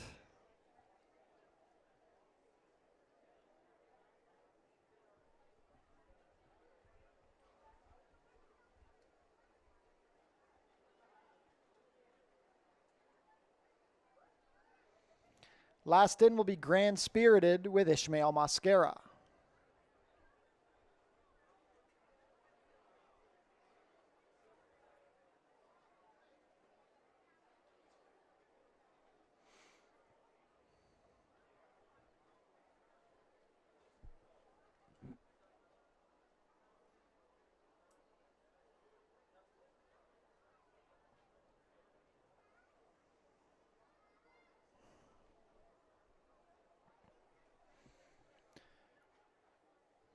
If You Insist is restless in the gate. Grand Spirited is in. We're all set. Take 2. And they're off. It's Just Money broke slowly. Canadian Avro out well with If You Insist. Wide on the track is Grand Spirited. Short Story Long is racing in 4th along the inside, about a half length better now a length than Le Grand Garçon. And after the poor beginning, It's Just Money trails the field. If You Insist in Canadian Avro in a speed duel early, the advantage goes to Canadian Avro. They're 2 lengths better than Short Story Long and Grand Spirited. 4 more to applauding Le Grand Garçon, who's joined by It's Just Money. 23-3 for the opening quarter. Canadian Avro still with the neck in front of If You Insist. Grand Spirit is 3rd, racing a length better than Short Story Long. It's Just Money is gaining momentum. He's trying to rally up the inside. It's well back to Le Grand Garçon, who's stalled. 5/16 of a mile to travel. It's still Canadian Avro being hounded by If You Insist. Grand Spirited is 3rd. It's Just Money is gained into 4th as Short Story Long drops anchor. And here comes Le Grand Garçon going to try and get going from the back. At the head of the lane, it's still Canadian Avro, and If You Insist, plenty of room up the inside for It's Just Money, if good enough. Grand Spirited, widest of all. If You Insist puts the head in front of Canadian Avro. Grand Spirited going to try and rally, but If You Insist is moving well. It's Just Money up the inside. If You Insist going best. If You Insist will prevail, a length and a half over It's Just Money and a flying Le Grand Garçon, then Grand Spirited, 118 flat.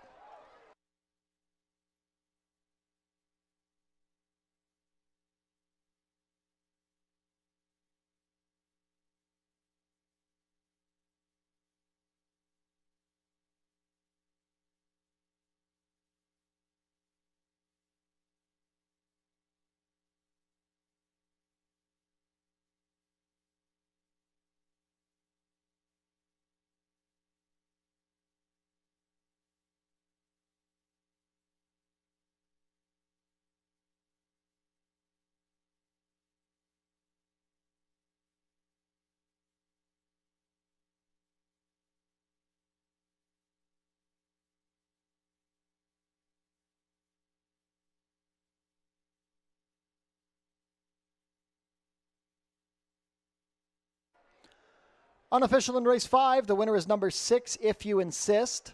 Second is the 1, It's Just Money. Third, number 5, Le Grand Garçon. And fourth, number 7, Grand Spirited. Unofficial race 5 order is 6-1-5-7.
Now returning to the walking ring winner's circle, the unofficial winner of today's 5th race, number 6, If You Insist. If You Insist is a 4-year-old bay gelding by Frack Daddy out of OK One More. A half-brother to the winner of today's first race, OK Speedy, this one also bred here in Ontario by Daniel Mooney. If You Insist is ridden to victory today by Christopher Husbands. He's trained by Mark Fournier for the ownership of Tanya Orth, Dean Zaniol, and David Green. Back-to-back wins for If You Insist, his 3rd win in 16 career starts. He completes the 6 1/2 furlongs in a time of 118 flat. Congratulations to the connections of If You Insist. Hold all tickets until race 5 is made official. Race 5 is now official.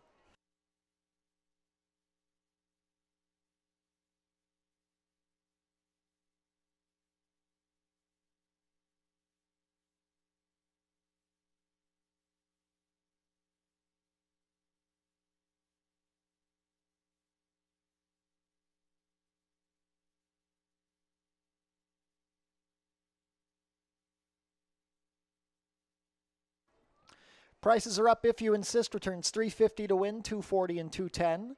Second, number 1, It's Just Money, $350 to place, $290. Third, number 5, Le Grand Garçon, $430 to show. $2 exacta, 6-1, $11 even. The $1 try, 6-1-5, $28.40. $1 super, 6157, 7510. $2 double, 36, 690. The consolation double with the late scratch number 9 is 290. $1 pick 3, 1305. $1 pick 4, 2950. And the $1 pick 5, 6345.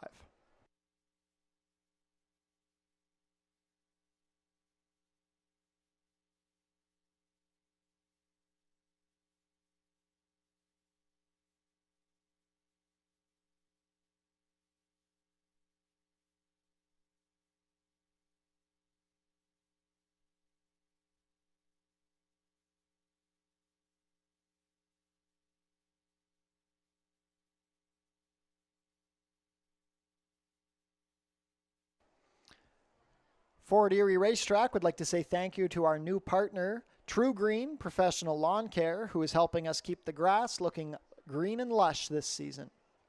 Located at 3 Sea Park Drive in St. Catharines.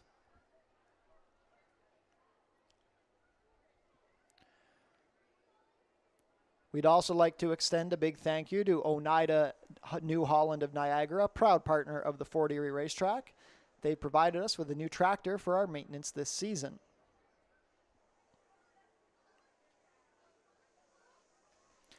Race 6 is coming up in 17 minutes. Stewart scratched the number 1, Silent Tribute.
Race 6 going to kick off our final double on the Sunday program. 5 furlongs is the distance for these fillies and mares, non-winners of 3 life, in for the tag of $6,250. And trainer Julie Mathis, I think, sends out the most likely winners in this spot. You either like the 3 Hermione Granger, or you like the 7 Mo Twilight. And I sort of went back and forth between these two. I think Hermione's probably going to benefit from the cutback in distance, but then I kept on looking at Mo Twilight and just want to see a little bit more from her, and I think we potentially could based on her last out effort. So ultimately, I go to the 7, Mo Twilight on top. Pierre Mailhawk going to climb aboard for the first time.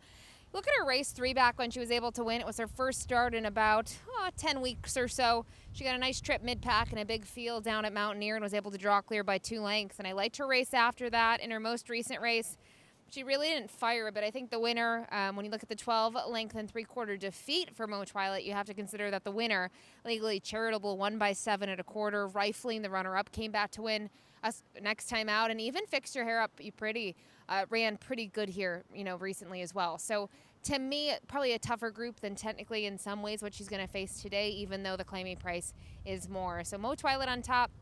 For second, her stablemate, the number 3, Hermione Granger. Been watching her here in the walking ring, and she's always a little spicy, a little bit of a handful. It's typically what we've seen from her the last several years in terms of her return to the races. It was her first start in nearly a year, and you look at the winner, I've already mentioned that name. Rifling was able to win, was 4 1/4 clear, and Hermione Granger was 3rd in there. In terms of how she ran, she was clear of the other 2 mares behind her. It was a good start to kind of kick off her 6-year-old campaign. But I think the main thing to consider is her only other start, or actually she's had 2 starts over a wet track, but her only start over a track kind of that played similarly to that, she did not run well. I don't think the moisture helped her. It was her first start in a long time, and more importantly, 6 furlongs. I think she's better suited here for the 5 furlong distance. So expect a way better performance from her. And I think, Julie Mathis, one of the 2, should win this upcoming 6th race. Finally, the number 6, Fulcra, Kenny Albu, Amanda Vandermeer's teaming up. She's going to ride this one, and in the past, she's had some success with Kenny Albu. Nice to see her getting another mount for this barn. Fulcra's 4 for 6 in the money. Her last 2, obviously, she's had her issues. Walked off, well defeated last time out. Not sure she necessarily loves a wet track. I like to see her over a little bit of a faster track. And I know it rained here today. The track's not necessarily fast, but it's not like the sloppy and muddy tracks that we've seen other days here this meet. And Fulcra probably will be okay over the surface. She really has, in my opinion, one way of going. She's going to see how kind of fast she is, where she can kind of get her position early, most likely towards the front of the pack, and she'll try to stay wherever she is. Not necessarily one that can pass horses, but she likes to be forward, and when we saw her win earlier this year, that's how she did it, gate to wire fashion. But don't forget, kicks off our final double on the Sunday program. A nice field here, and then even the nightcap, a pretty good field on the main track after we came off the turf. Good luck.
Field is making their way on track for today's 6th race. Race 6 is a claiming race for fillies and mares 3-year-olds and up, which have never won 3 races. Going for a claiming price of $6,250 down to $6,000. Traveling a distance of 5 furlongs, competing for a purse of $19,800. Race 6 offers win, play, show, exactor, 20-cent try, double, and 20-cent superfecta wagering.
Race 6 post parade, scratch the 1. Number 2 is Loaded Secret.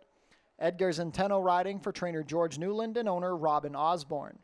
They're all out of order, so we'll go to the 4 next. We'll come back to the 3. Number 4 is Misty Point. Chris Husbands rides for trainer Sharon Chicotto, who owns with Jim Vatier and Michael Thomas Green. Number 5 is Bad ZZ. Alexis Sanchez rides for Joe Humber, who owns with Brian Hayhoe. 6 is Fulcra. Amanda Vandermeersch in the saddle for trainer Ken Albu and owner Pier 1 Stables.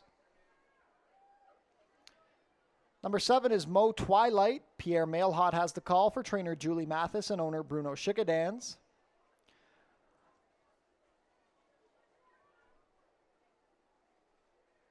On screen now, number 3, Hermione Granger, also racing for Julie Mathis and Bruno Schickadans. The rider is Kirk Johnson.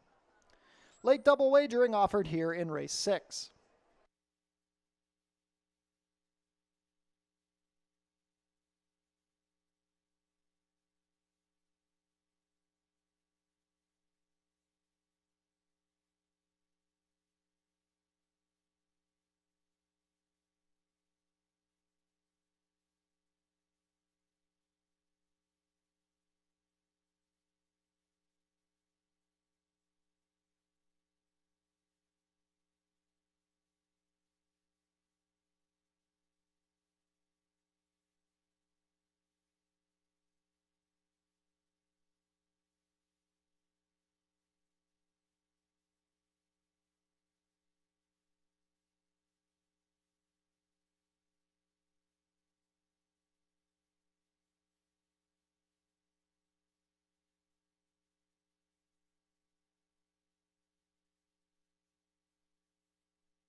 Starting gate moving towards position. Not too much time left to get your race 6 wagers in. 6-5 favorite, the number 3, Hermione Granger. Stablemate Mo Twilight, number 7, is the 2-1 second choice. Not too much time left to get those race 6 wagers in.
Field for race 6 is behind the starting gate. It is now post time.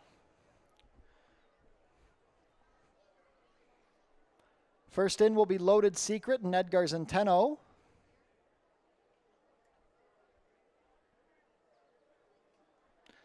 Gate 2 for Hermione Granger at even money with Kirk Johnson. Misty Point with Chris Husbands.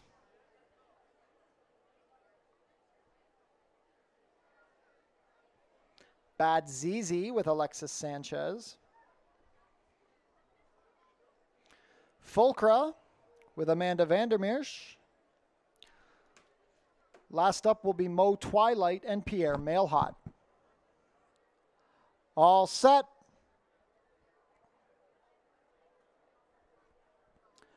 And they're off. Bad ZZ with the head in front from the center, but here comes Hermione Granger with the red shadow roll rushing up. Also showing speed, Loaded Secret deep on the course, Mo Twilight. It's a cluster early with Mo Twilight coming out on top.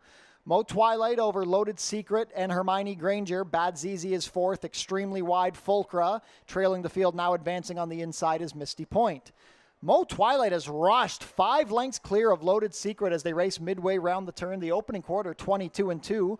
Room up the inside for Misty Point. Hermione Granger offering little. Bad ZZ under a ride and Fulcra at the back. Mo Twilight going to take some catching at the head of the lane. It's Mo Twilight and Pierre Mailhot up by 5. The threat looks like Misty Point, who's coming. Loaded Secret tired. Hermione Granger going to try and re-rally down the far outside, but Mo Twilight's not stopping yet. It's Mo Twilight up by 4. Bad ZZ is tired. Here comes Misty Point, but it's all Mo Twilight. Mo Twilight got the slip early and had enough in the tank. Mo Twilight by 3. Misty Point second. Photo for show between Hermione Granger and Loaded Secret, 59-2.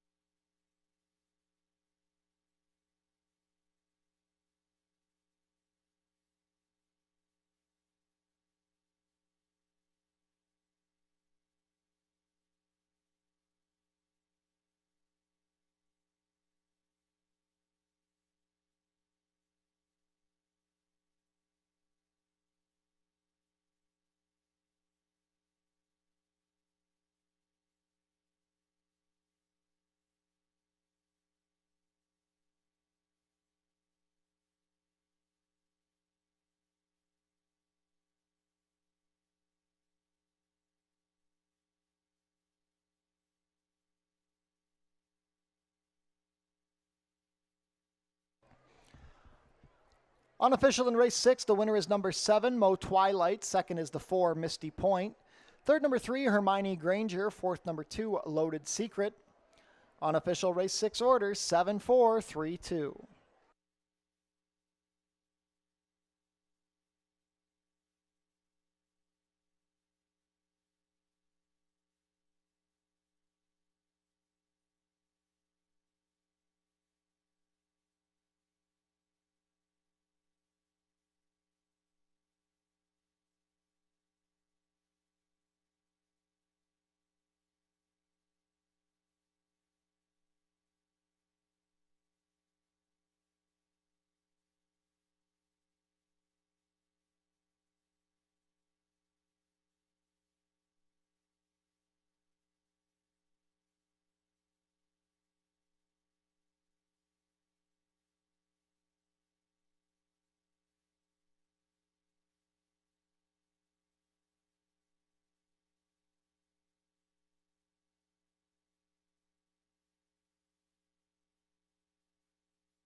Race 6 is now official.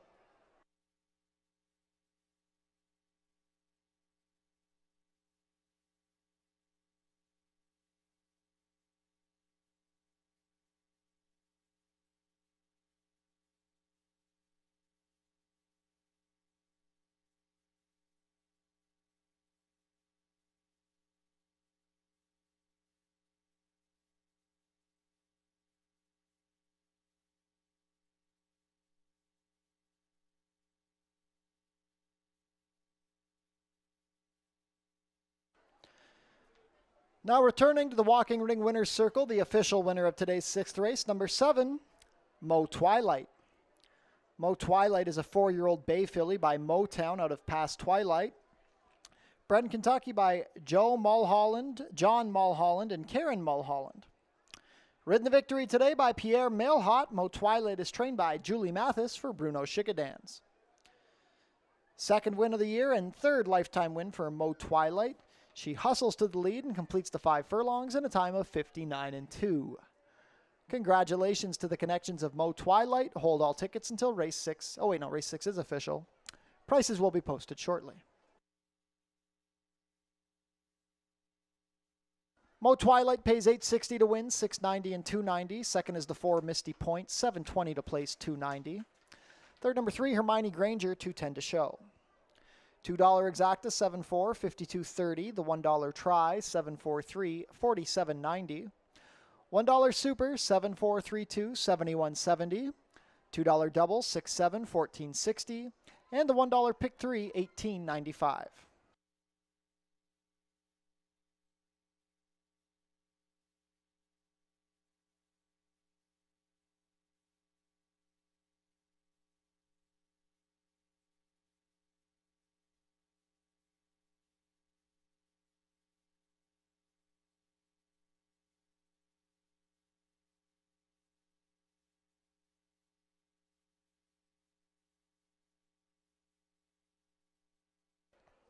On screen now, the show photo from race 6.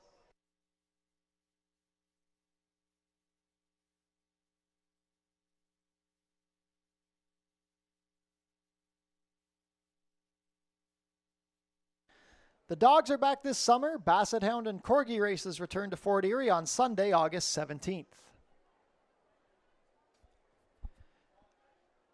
Be sure to book your table in the Turfside Dining Room, open on live racing days. Reservations are recommended.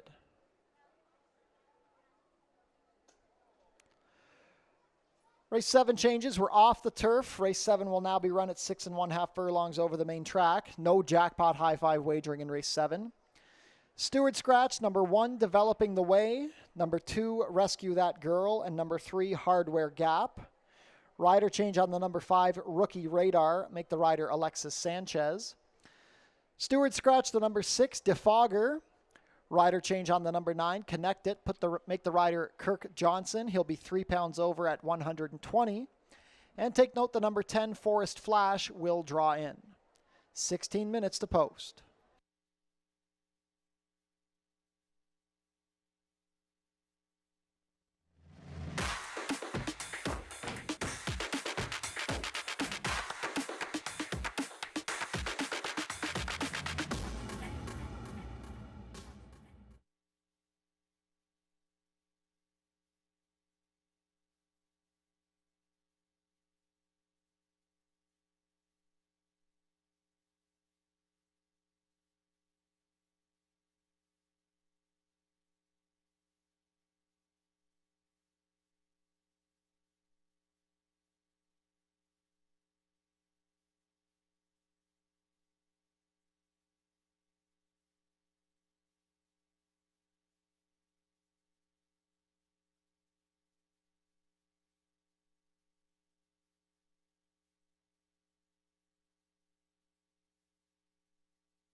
We round out the program here in race number 7. Originally carted for about 7 furlongs. This moves to the main track at 6.5 on the dirt. Non-winners of 3 lifetime Colts and Geldings in for a claiming price of $6,250. And again, if you're reading the tip sheet, things change drastically with this race moving to the main track, and we'll focus in on the lone MTO main track only runner on the outside, the 10 Forest Flash. This one for Jeff Voice. You know, he's got one way of going. He likes to go to the front. He'll go in front and try to stay in front. And I think with the way the track's playing, shouldn't be an issue. A lot of these horses obviously wanted to go towards the turf, and they have to kind of go with the plan B. And for him, this was, you know, the best situation that could happen, right? Drawing in. He was in that allowance event, non-winners of 3 life, drops in. This is a huge drop in class for him. He's only in for 6,000. You know, you could have claimed him for 4 and 5 on single occasions last year, but I just think with kind of the conditions here, if he gets beat, the one thing that could get him beat is 6.5. He would obviously like going shorter than that, whether that be 5 to 6 furlongs on the dirt. But he is the horse to beat. That's who everyone's going to have their eyes on. Others to maybe look at the 8, Cantucci, now first start in the barn of Sharon Chicato. Super Speedies. We were able to see one earlier on the program win in the dirt debut. It's going to be this 4-year-old Gelding's first start on the dirt. The good thing that he has shown at times is speed. We saw that 3 starts back when he was 4th, beaten by 2, well in for 5,000 late last year up at Woodbine, and we've only seen him twice so far. Now, his return to the races, lackluster. Showed early speed, pressed, and faded, and then more recently, not as quick, but they went a whole heck of a lot quicker. Instead of 46 and 3, he saw 45 and 4 to the half. He was even in that event. This is class relief for him, first time on dirt, but honestly, he's got some training track works up at Woodbine. Had some bullet drills. They're asking in some of them right handily drills, but this may be the right level where he finds his friends and he's able to shine on the surface switch. And then finally, rounding my top 3 out here with the number 7, Fast and Ready for Danny Wills. 4th last time out behind Bill Needle, Canadian Avro, and Coherence. It was just his dirt debut. He took a fair bit 11 there, dropping in for the lowest tag of his career, and don't know how to assess that performance. I thought it was okay. Would have liked to seen a little bit more. I do think it was promising that he took money. He'll make his 2nd start now on the trainer change, just the 4th start of the year. And once again, they're not going to try anything new with him. That's a good sign to me. He's not dropping, right? They stay at 6, they stay at 6.5, and they hope to have a better outcome than last time out. Maybe they learned a thing or two about him in that most recent start. But the 10 Forest Flash will be playing a game of Catch Me If You Can. We'll see if the lone MTO can get the job done here in the nightcap. Thanks for joining us on site here at Fort Erie. Great day, a little hot, but food trucks, great racing. It was a very great occasion. So thanks for joining us. We're back tomorrow with another program. 6 races on tap. First post at 4:30.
Field is making their way on track for today's 7th and final race. Race 7 is a claiming race for 3-year-olds and up, which have never won 3 races.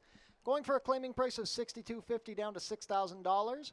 We're off the turf, so race 7 will now be run at 6 1/2 furlongs over the main track. We're competing for a purse of $19,800. Race 7 offers win, play, show, exactor, 20-cent try, and 20-cent superfecta wagering. No jackpot high five today. The carryover will resume tomorrow.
Race 7 post parade, number 4 is Boston Bay. Pierre Mailhot rides for trainer Ken Smith and owner Radcliffe Racing Stable. Scratch numbers 1 through 3. Number 5, Rookie Radar. Alexis Sanchez picks up the mount for owner trainer Bev Chubb. Scratch the 6. Number 7 is Fast and Ready. Ishmael Mascara riding for trainer Danny Wills and owner Tucci Stables. Number 8 is Cantucci. Chris Husbands riding for trainer Sharon Chicotto and owner Kevin Whiteley. Number 9 is Connect It, racing for Gage Travis. Kirk Johnson picks up the mount for trainer Josh Robillard. And completing the field, number 10, Forest Flash, Edgar Zenteno rides. Jeff Boyce trains and owns with Herb McGurr Jr. and Greg Atho. Off the turf for race 7.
Race 7 field set to head behind the starting gate. It is now post time. Even money favorite, the number 10 Forest Flash, now 4-5, drawing in off the also eligibles as a main track only. A reminder, there's no jackpot high five wagering. The carryover will be brought back for tomorrow. All the more reason to come back out to Fort Erie Racetrack for tomorrow evening's card.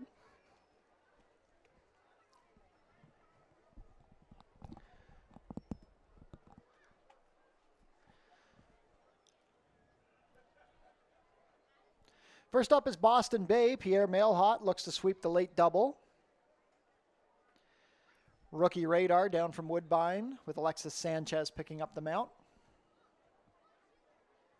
I want to say congratulations to Bev Chubb and Juan Crawford, winner of the Lake Superior Stakes at Woodbine earlier this afternoon. Fast and Ready and Ishmael Mascara. Cantucci, Chris Husbands. Connect It with Kirk Johnson. Last in will be Forest Flash and Edgar Zenteno. Connect It steps up 4-5 on Forest Flash.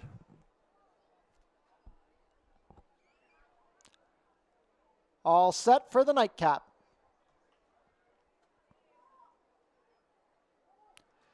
And they're off.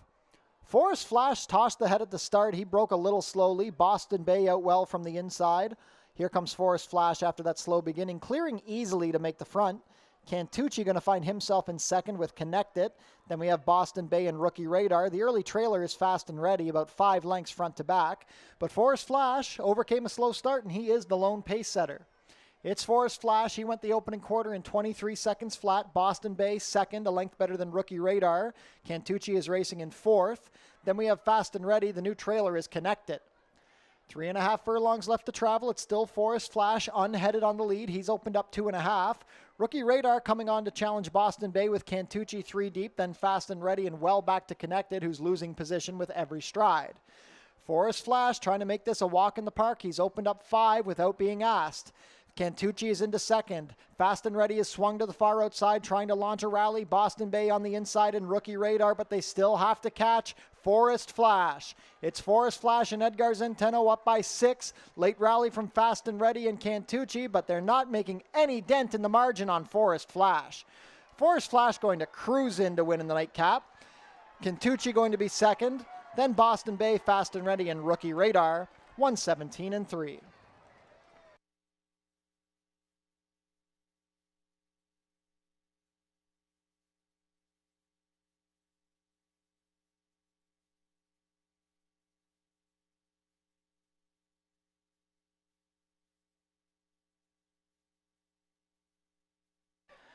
Unofficial in race 7, the winner is number 10, Forest Flash. Second is the 8, Cantucci. Third, number 4, Boston Bay. And fourth, number 7, Fast and Ready.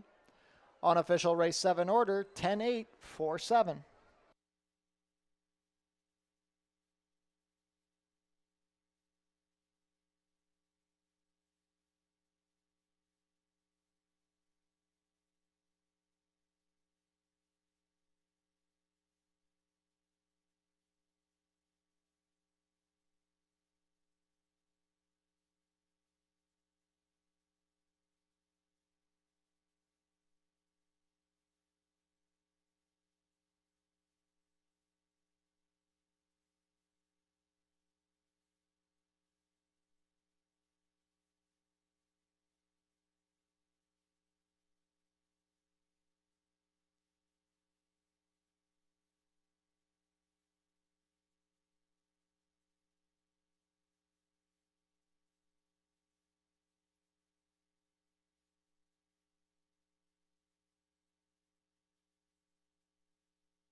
Race 7 is now official.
Now returning to the walking ring winner's circle, the official winner of tonight's 7th race, number 10, Forest Flash.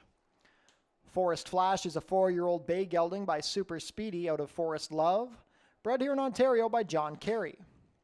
Ridden to victory today by Edgar Zenteno, Forest Flash is trained by Jeff Voice. He owns in partnership with Herb McGurr Jr. and Greg Atto. Second win of the season for Forest Flash, his 3rd win in 16 career starts. A comfortable winner completing the 6 1/2 furlongs in a time of 1:17.3. Congratulations to the connections of Forest Flash. Race 7 prices will be posted shortly.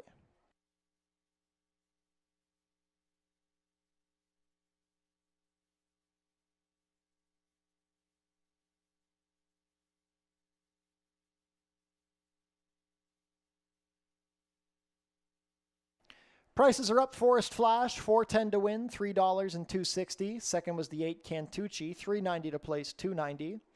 Third, number 4 Boston Bay, $2.90 to show. $2 exacta, $10.8, $15.60. The $1 try, $10.84, $25.40. $1 super, $10.847, $39.15. No high five wagering today. $2 double, $7.10, $33.30. The $1 pick 3, $22.75. $1 pick 4, $52.50, and the $1 pick 5, $205.55.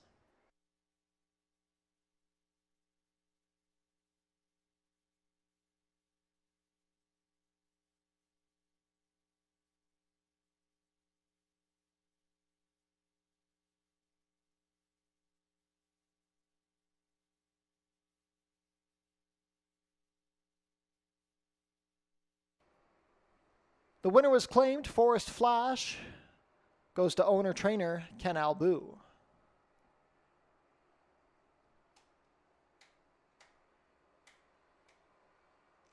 Visit our website, FortErieRacing.com, for information about everything going on here at the track.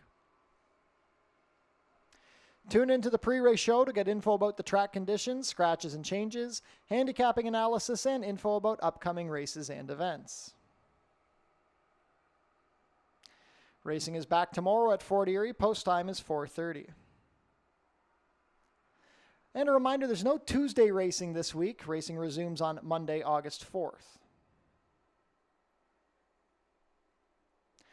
Also a reminder that Civic Holiday August 4th has a special post time of 12:15.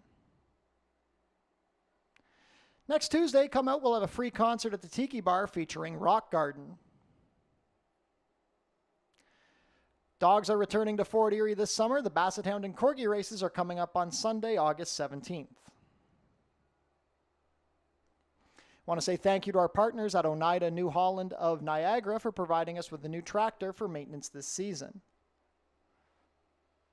Tune into Your TV Niagara for the Fort Erie Race Replay Show, Channel 700, Thursdays at 10:30 and Saturdays at 10.